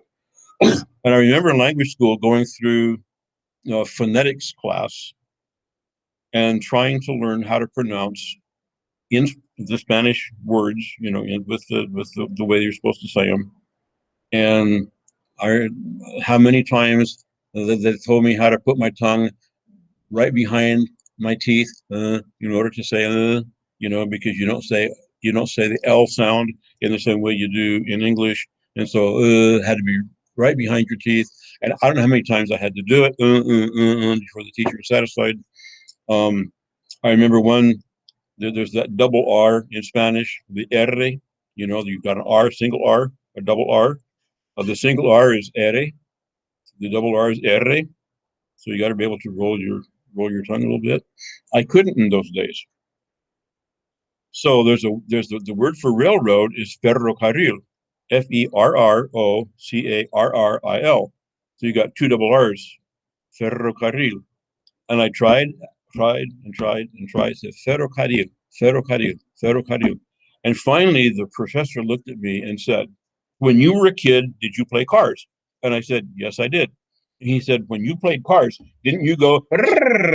And I said, "No, I went." You know, everybody laughed, and I thought, "Man, I'm never gonna conquer this." But I learned I can roll my R's now, and but it's a new habit. You learn a new skill, if you will, and now I do it without thinking. Okay, and for the most part, especially not always easy right now because of not being in Hispanic culture day after day. But for the most part, somebody can come up to me and start speaking in Spanish, and I can pretty quickly climb on and and continue a conversation with that person. And I remember in the Dominican Republic, there was a radio station, a Christian radio station, that played programs in both English and Spanish. And we never really consciously noticed the difference between the two. They'd be doing something in Spanish, preaching in Spanish or whatever, and then children's Bible hour would come on. So here's a program in English coming in. And I never even thought about it. They were talking in English, telling a Bible story in English, because you'll learn new habits. Okay, so I think what we're trying to say, and I really think what the authors wanting to get across to us is, if we're going to communicate in another language, it's not just a matter of learning a list of words, but it's actually learning new habits of speaking and hearing and all the rest of it. Number 3, every language constitutes a system. Each language has its own grammar, which dictates things like sentence structure, whether or not there is word gender, how adjectives and adverbs and other parts of speech relate to each other, verb tenses and conjugations, and a host of other things, including pronunciation. And as the author says, these systems correlate with the society's understanding of the world or their worldview. And we'll kind of come back to that in a few moments. In English, we do not have word gender. Words are words. Pants and shirts and doors and windows and cars and whatever. But in Spanish, there is word gender. So a door is feminine, una puerta. A chair is feminine, una silla. A car is masculine, un carro, un automóvil, and so on down the line. So when you do that, then if you're using an adjective to go with that word, the adjective has to agree in gender. So it's una puerta blanca, not blanco. It's una camisa amarilla, not amarillo. Okay, it's un carro rojo, not roja. And so you learn to put those things together. They have to agree in number. So if there are two doors, dos puertas, so be dos puertas blancas. Okay, that's part of the system. Part of the system is pronunciation, and a lot of things in pronunciation in Spanish are indicated with accent marks, but sometimes they're not, especially when they're all capital letters. So I remember our very first day in Guatemala, and missionaries who met us at the airport, and they put us in the car. We're driving off to the mission house, and I'd studied a little bit of Spanish in high school, and I thought, I'm going to practice it a little bit. And so here's this blue and gray pickup in front of us, driving down the road, blue lights on top, and it has the name of the organization, on the back door. And so I just out loud said, "I'm Policía Nacional." No, it's Policía. The accent goes on the I. There was not an accent mark, and I learned later that when they write in capital letters, they don't always use the accent mark, but you still better say it right. Policía, not Policia. And it's a system, okay? So again, when you're learning language, it's not just learning a bunch of words. It's learning how they fit together. It's learning the verb tenses and how it all works to be able to really express yourself. So for a missionary to come in and preach and not learn the language well, if he is in a place where there are, for example, there is a clear past tense, but he doesn't use that, if he only learns to speak in the present tense, so that he's coming into the Easter season, which we're in right now, and so he gets up to talk about Jesus, and he doesn't say Jesus was crucified, he says Jesus is crucified. Well, there's a sense in which we can say that as a lasting truth, but right? But if you're trying to convey a past action and you're using present tense, it doesn't make any sense. And we've heard people from other cultures, other languages, do the same thing in English, haven't we? They use a wrong tense and all that sort of thing. So, it's a system that we're learning. It's not just a bunch of words. Number 4, language conveys meaning. And you say, yeah, that's obvious. I mean, after all, that's what it's all about. Okay, but here's some things to learn about, to know about it. Number 1, or 4A, meanings are in the users of the language, not in the language itself. Not necessarily in the words, okay? Well, that's an interesting one to try to master. But what we're saying here is that the person who is speaking a language can use words in different ways that might mean something different from what the dictionary says. For example, using a word sarcastically. So just for example, the word sure. I'm sure that you've done your best in the homework that you've done. Okay, and I'm expressing my confidence that you have done a good job. But let's say that you turned in a really sloppy paper and whatever. And so I look at it and I say, boy, I'm sure you really did a good job. Well, can you tell that I don't really mean it? I said the words, but the way I said the words doesn't mean what I said, right? So the meaning is not in the words themselves. The meaning is in the person and how he uses those words, and sometimes where he uses them. So another example here is Jesus really a lamb? Is he that 4-legged wool covered thing walking around? Or is that just a figure of speech, but one that carries significance? Okay, he's not a woolly animal, right? But we call him the lamb because of the sacrifice. So there's significance there, but it's not a dictionary meaning. 4B, there is no meaning of a word or construction that is inherently right or valid. Or in other words, just because that word is there doesn't mean that word says what we say it means. It doesn't mean it automatically. It means because we say that's what it means. Okay. All words and sentence constructions have meanings that have been assigned to them. We found this earlier in the book. The word dog means that furry 4-legged animal with a tail, not because the word automatically means dog, but because somebody back who knows how long ago in our history said, we're going to call that a dog. Or somehow through the usage of history, that word dog came to represent that particular animal, okay? So why don't we call that particular animal, why don't we call it a grasshopper? Because we've assigned the meaning dog to that animal, to the meaning of the dog. So we don't call it an ant, we don't call it a grasshopper, we don't refer to a donkey as a dog, and all that sort of thing. Okay, 4C.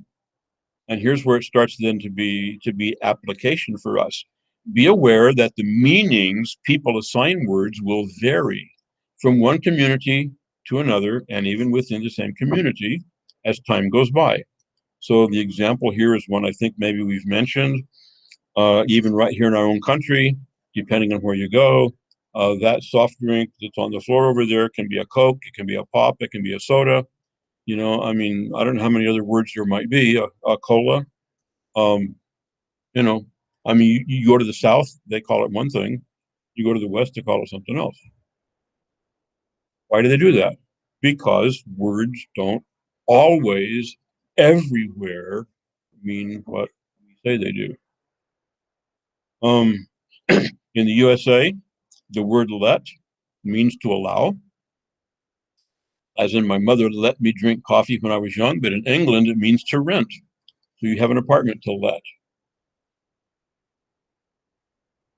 If you go to 2 Thessalonians 2:7, the word let means to hinder or restrain.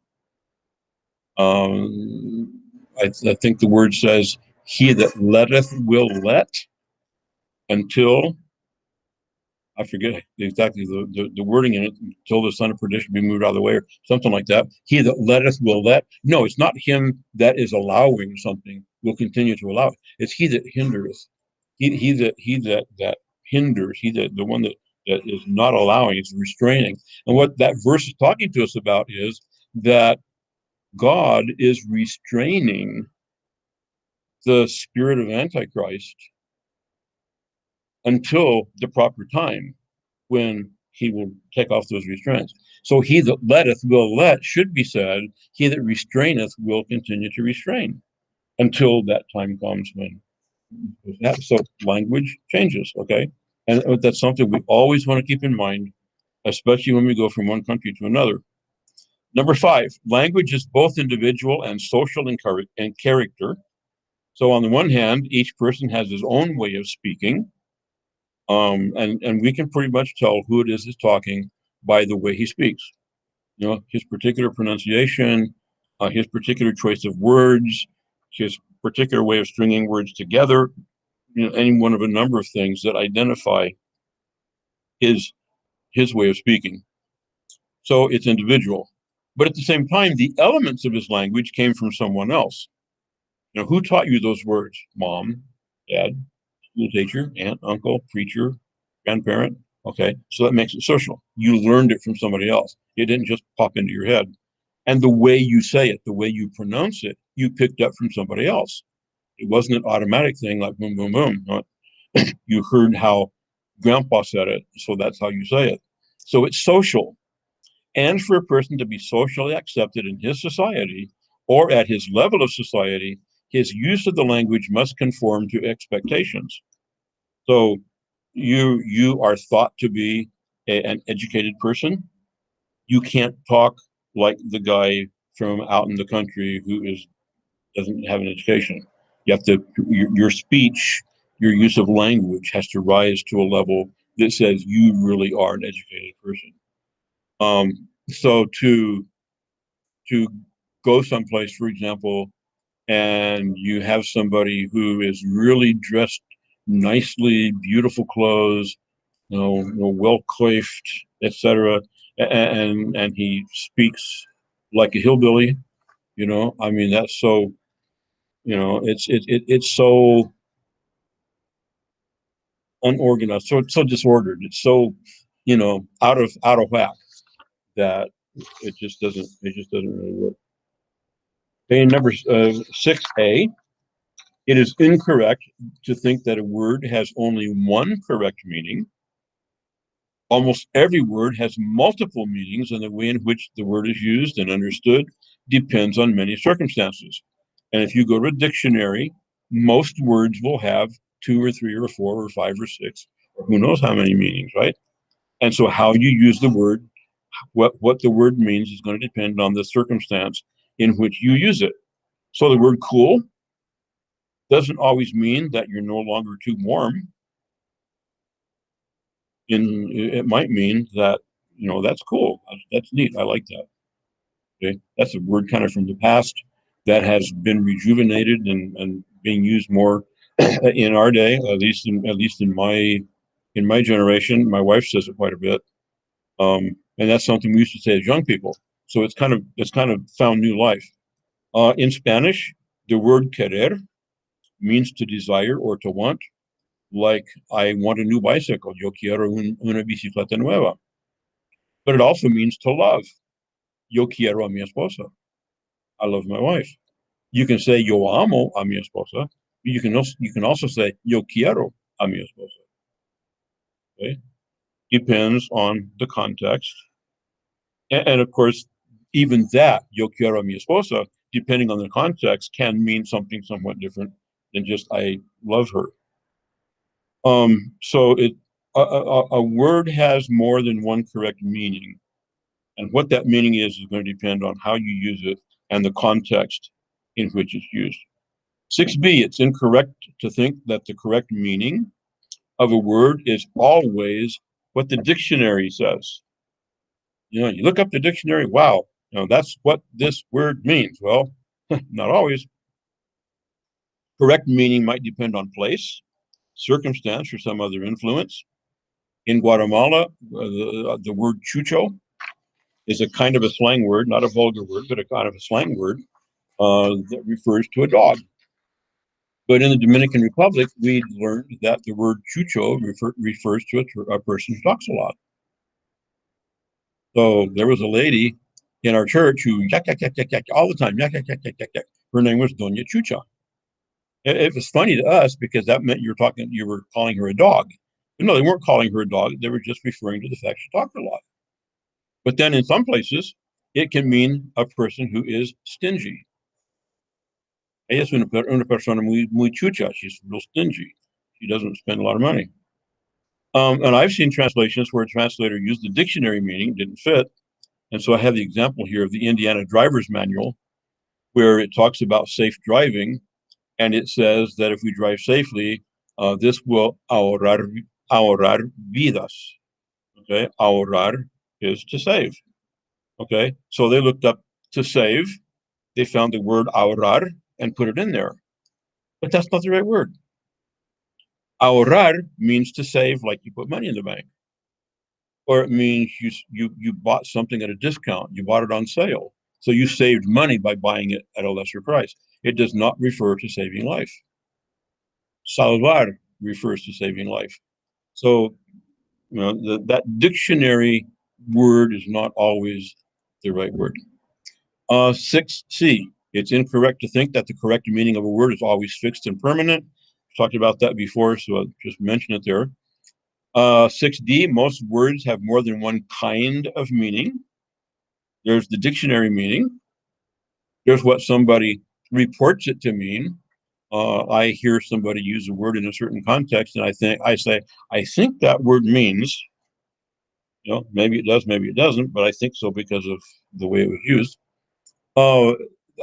A stipulated meaning, for example, if you've ever studied formal debate, the first rule that you learn in formal debate is that if you are the first speaker, your first responsibility is to define the terms that will be used in the debate.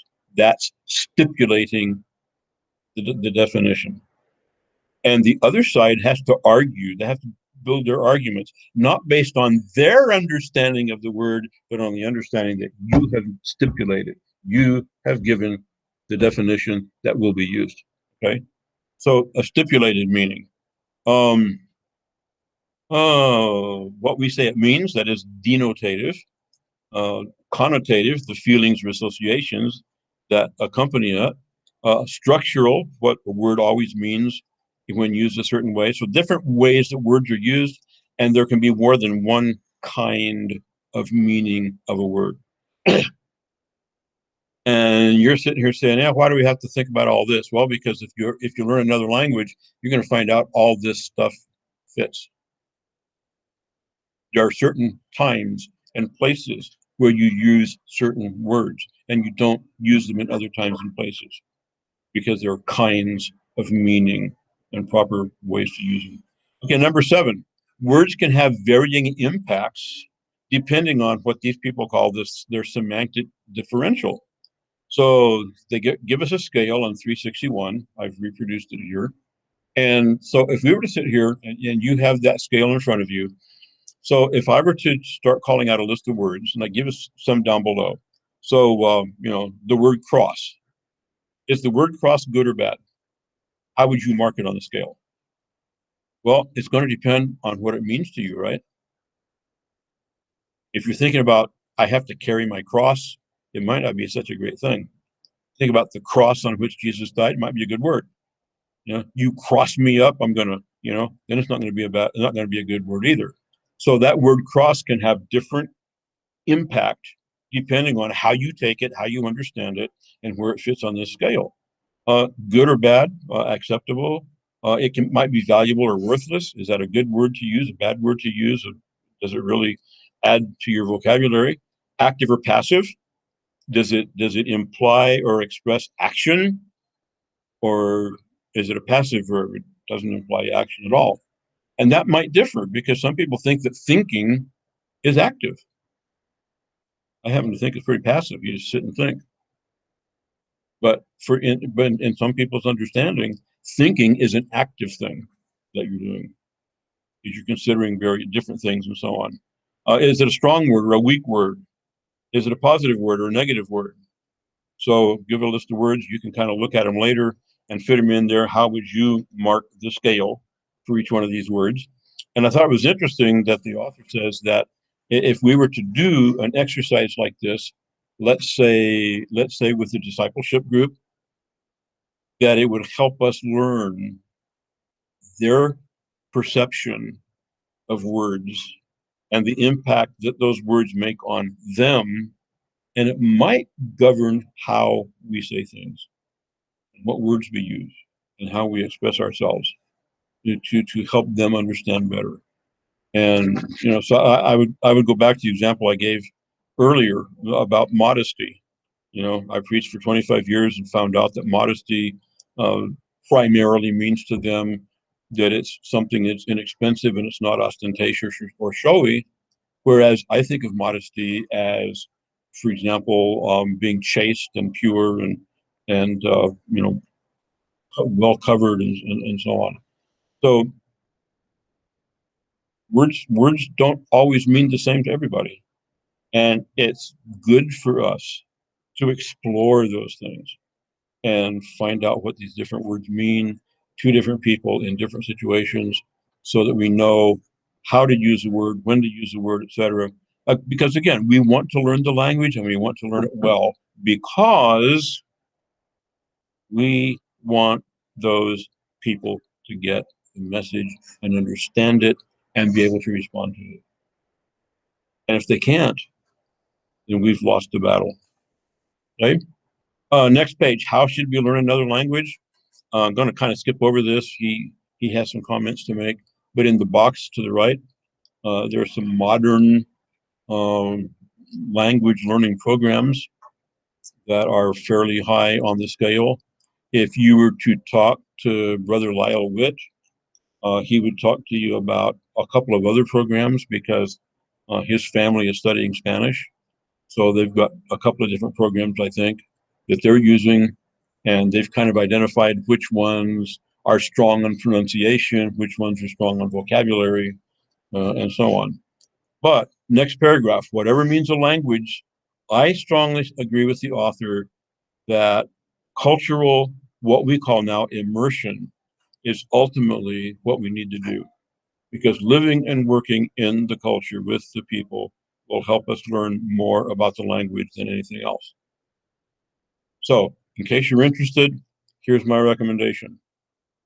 To learn things like grammar and pronunciation and those kinds of things about the structure of a language, go to school. If there's a language school in the country where you're going, that's a great option. If you can't do that, one of these programs like we're talking about here, have a good, organized, formal program to learn those things. But immersion in the culture is so very necessary to really learn it well. But that has its problems too, because if you immerse yourself in the culture, and that's what children do, okay? You're a missionary, you've got kids 5, 6, 7, 8 years old, and so they're playing with the other kids in the neighborhood. And guess what kinds of words they're probably going to come back with? Because immersion in the culture is not always a positive thing. So, we as parents would need to be aware of what are good words, what are bad words, what are vulgar words, what are words that Christians don't say, so that we can help our kids, so that we in our own language can be. And I owe a great debt of gratitude to one of our former national church presidents in Guatemala, who on a trip that we were making to visit some churches took the time to tell me. I mean, he pronounced the words that I should not say, and he told me what they meant. This is the word you do not say, and here's why you don't say it. And I have valued that for a long, long time. And if you're ever in a situation where you can help someone, whether he's from another part of our country, whether he's from another culture, from another language, but you hear somebody using speech that is not acceptable, if you're in a situation, the kind of relationship with that person, so that you can suggest that's not an acceptable word, and here's the reason why, do it. Because you'll be doing that individual a great, great favor. Okay. Why should we learn a language? First, because we want to preach or teach in a clear message that will help bring people to Christ. I've said it 5 times already, right? Just in this class session. And the author says, using the local language well is part of the process of winning a hearing among the people. And we want to learn it well. So, speaking in a person's mother tongue reaches the person's heart, not just his mind. And I have a missionary friend, works with the Navajo Indians in New Mexico. He was in Philadelphia, Pennsylvania, saw a Navajo man standing on a street corner, walked up to this man and greeted him in the Navajo language. And the man, like, pong, his face lit up because he heard someone speak to him in his mother tongue. I was preaching in Bolivia, and those are Indian people that our mission works with, the Aymara Indian people. And like Indian people in most parts of the world, they're very stoic. They do not express themselves. They don't look at you. They don't look in the eye. If you're preaching at them, they're looking down like this. They don't say amen, et cetera, et cetera. I learned a couple of words in their language. And so I stood up to preach one evening, and I said, "Muy buenas noches, hermano Nacas." And they all looked up and said, "Amen." Like, wow, I said something that lit them up, on one word in their language, but it meant something to them. So a great reason for learning language is because it reaches here. Okay, it's not just here, it's here. And I could give you some other examples, but we don't have time for it.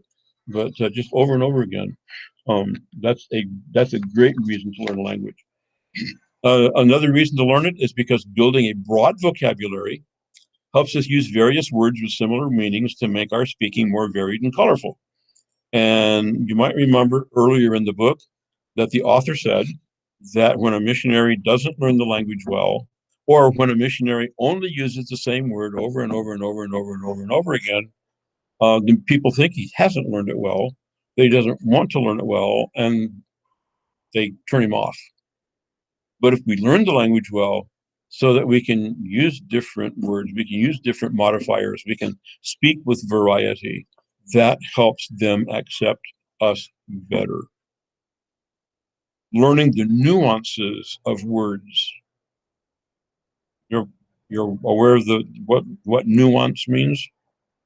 Those little things, those little variations, those things that they're not big and glaring, but they can be pretty important. Learning the nuances of words and help us choose the best word for expressing our message. So back in the beginning of this section, chapter 25, the author tells us a situation out of World War II, where an announcement was made about the Japanese and their acceptance or whatever of the proposed peace treaty. And they made their statement and used a particular word.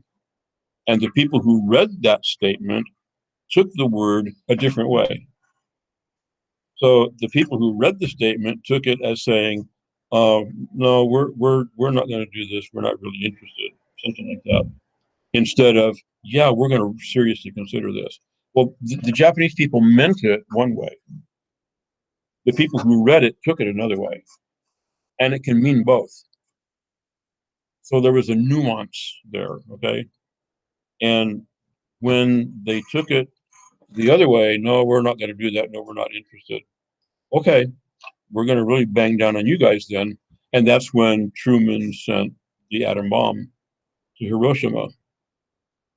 That possibly could have been prevented had that word been correctly interpreted and understood. And the Japanese, when they heard what these other people thought they meant, should have come back and said, no, no, no, you're not understanding us correctly. What we really mean to say is that we want to think this over carefully and sit down and talk about it. But they didn't do that. They let this understanding stand.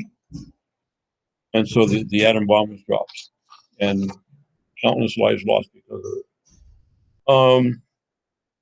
He talks about the Japanese word for sin on pages 381 to 383. I think some of these examples are fantastic. They're really interested, to me anyway, because I like the concept of language and learning a language well and being able to use proper words in proper places.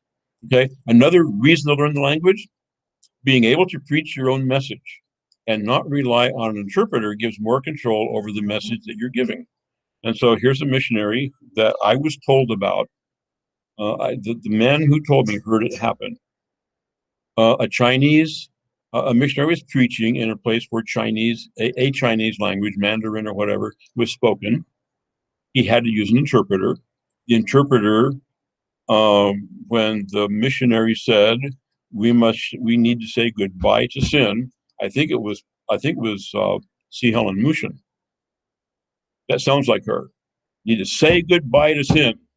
And the word that the interpreter used was, we need to say to sin, I'll see you later. Does that convey the message? Is that what we tell sin? I'll see you later. If the missionary had known the language, if the missionary could have preached in the language, he could have controlled that. But he didn't do it, so he didn't control it.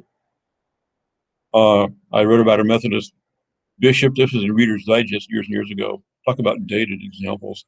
But it's a good one anyway. This missionary Methodist bishop preaching in Africa, and every sentence that he would say, the interpreter was saying it really, really long, drawn out. So the bishop finally looks at him and he says, "Are you telling these people exactly what I'm saying?" "No, no, no. I'm making it ever so much better." Who knows what he was adding? I was preaching in a certain place with a missionary who speaks Spanish, and I was holding a revival meeting. So in this particular place, there were some Chinese students who had come to that country to study medicine. They studied medicine in English, so they knew English pretty well. So the missionary said to me, "Okay, Sunday mornings, these Chinese people come to church, so we try to have a bilingual service for them to include them and get the message to them." Okay, fine. So he said, you know, preach your message in Spanish and I will interpret to English. Okay, sounds great. So first Sunday we did, you know, preached in Spanish, he interpreted into English, and everything went fine. Wonderful. So we go all through the week, come to the second Sunday. And on the second Sunday, we did the same thing. I preached in Spanish, he interpreted into English, but he misinterpreted. And there was a problem because I knew he misinterpreted. And he knew I knew he misinterpreted. And so then he got frustrated, and that sort of bobbled a lot of things, you know, so the rest of the service didn't go so well. That night, closing service of the revival meeting, and the Chinese guys don't come to the evening services, but that Sunday night they came. And the missionary looks at me and says, after what happened this morning, I don't want to interpret for you. And I think, after what happened this morning, I'm not sure I want you to. I didn't say it, but I thought it. So for the very first time, I preached in both languages. And I've done that a bunch of times since. It's not a great thing to do because you got two languages in the same voice. And it's better to have two voices with two different languages. But I've done it several times, and I can control what's being said because I'm interpreting my own message. And when you learn the language, you can control the message better. And it's just important to do it. I remember when we first went to Guatemala, we went to a camp meeting. All the missionaries were there, pastors from all the national churches and so on. And so they asked me to preach in an afternoon service. And I did. And Glenn Rife, how many of you knew Glenn Rife, or ever met him or know who he was? Glenn Rife, a great missionary, years and years of service in Guatemala. And he interpreted for me. And I had no idea what he said, but I'm sure he said it well. And he just clicked right along with me, and it seemed to go fine. So 2 weeks later, I'm in Honduras with another missionary. This other missionary is younger. He does not have much experience, and he's interpreting for me in an evening service. And he is stumbling and fumbling, trying to remember the right words and trying to say the right thing. And of course, I don't know what he is having trouble with. I just know he's having trouble. And maybe that was one of the things that kind of set me off, because I said to myself, I'm going to come out of language school able to preach my own message and not need an interpreter. It was rough the first 2 or 3 years at the language school. I really had to buckle down. I had to carry my dictionaries with me. I remember the first revival meeting I preached. I had my English-Spanish dictionary. I had my outlines on the book of First Thessalonians. I was translating outlines in the morning and preaching at night. You know, I mean, I was really, really struggling to do the thing. But I was determined. I was going to control my message by not having to use an interpreter. Maybe something get messed up along the way. So I think that's a great reason. Maybe it's kind of selfish, but I think it's a great reason. Okay, hurrying on. In addition, learning the language of the respondent culture opens the door to greater understanding of the culture. That's kind of what we were talking about a little bit earlier on about worldview, or the language reflecting or representing their worldview. So words can indicate the importance of certain things to the culture.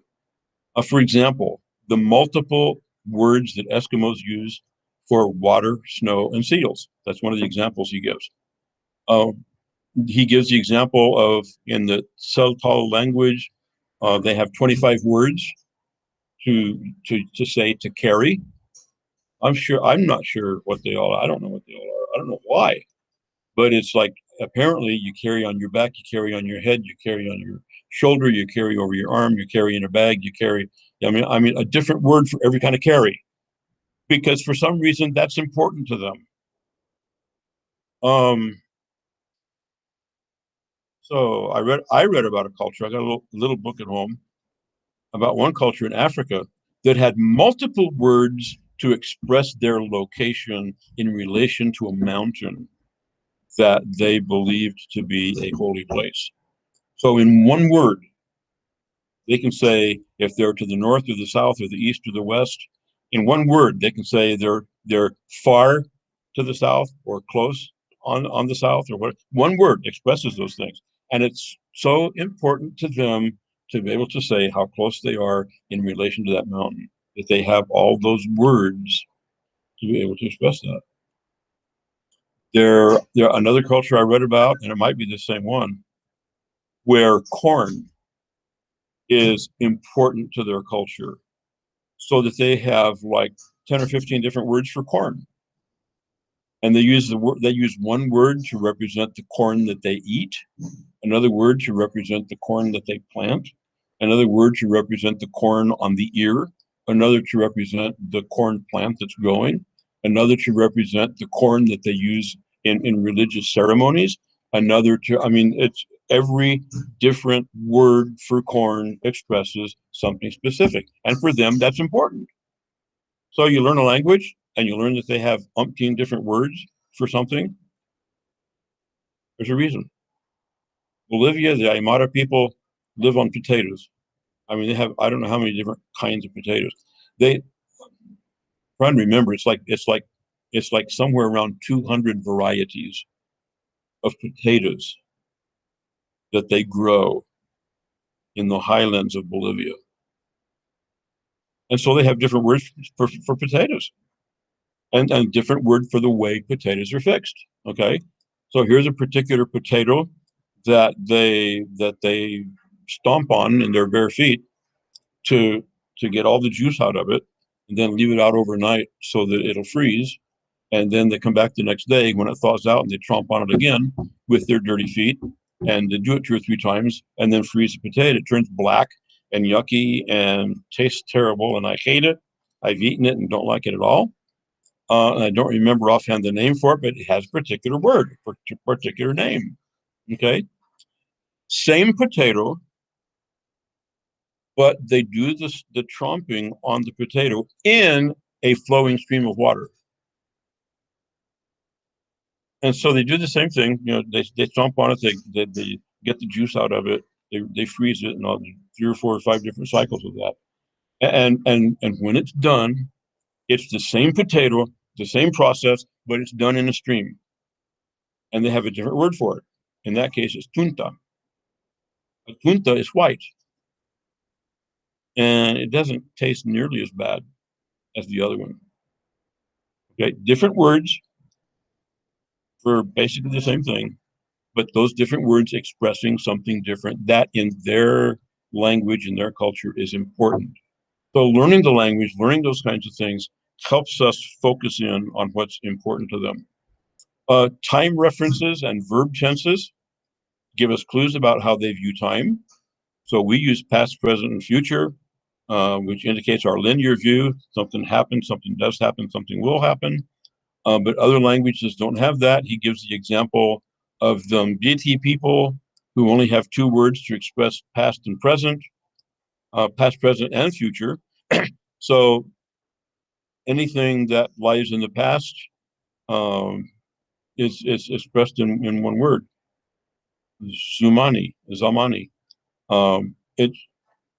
It's not specific, but that's an insight into their culture, because their whole cultural thing is the endless past, and that's where their ancestors are, and that's where they're going someplace, and the way they want to live their lives is that when they're in Samani, after they've died, that their children will remember them, their grandchildren will remember them, their friends will remember them, so that they won't be stuck in Samani. Okay, so that's we think, well, they sure don't have very many words for expressing that. Well, maybe they don't, but the reason why is because of their worldview, the way they live, the things they believe. So learning language helps us understand those. The structures of a language can give clues about the character of a culture. For example, in Spanish, people make wide use of the phrase "se me." I don't know how much you might have heard that one, Hannah, but it describes what happens to them. So they use it a fair amount of times to avoid personal responsibility. So here's a guy who's supposed to go on the bus into the city to take care of some business. He oversleeps, he gets up late, gets to the bus terminal, the bus is gone. And he does not say, I slept too late, I didn't make it to the bus in time. No, he says, se me fue el bus. The bus left me. Se me fue. Se me fue. It's not, I'm responsible, the bus did it. Okay? There's an insight into the language.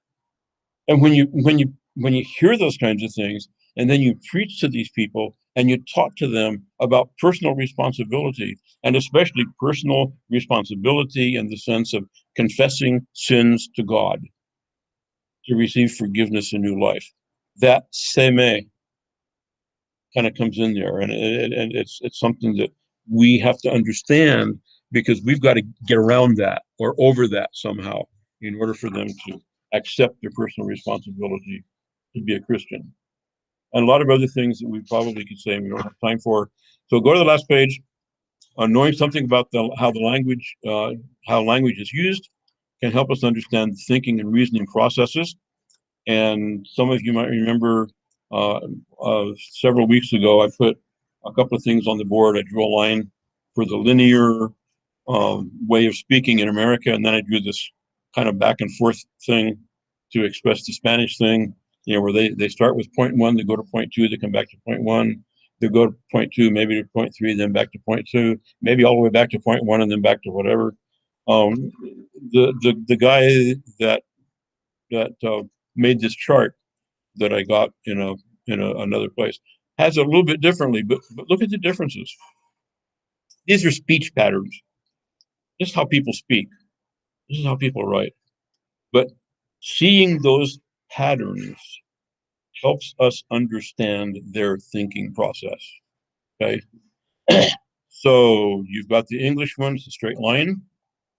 You've got the Romance language, it's kind of a jagged thing going kind of back and forth. And there was an interesting comment just to the right of that box. Spanish can wander back and forth, repeating earlier ideas before adding something new. One analyst said much greater freedom to digress or introduce extraneous material is available in French or in Spanish than in English. How very true. Chinese, the Oriental, you see that circle thing kind of coming in the middle, and that's because a lot of Oriental people, they don't directly talk about a topic, but they kind of talk about things related to the topic.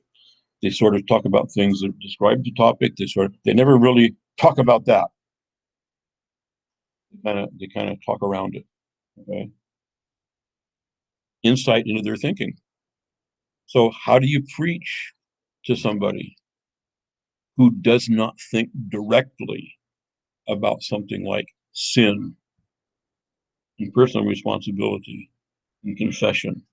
They don't think about those things directly. They want to go around Robin Hood's barn. They want to talk about it in a kind of indirect fashion.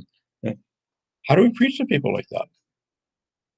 So a lot of what we're saying in this part of the book is that learning the language is such an important way for us to be able to communicate not just what I've been insisting on, a clear, easily understood message, but also learning the language is like an eye into the culture. Somebody said the language is the window of the soul.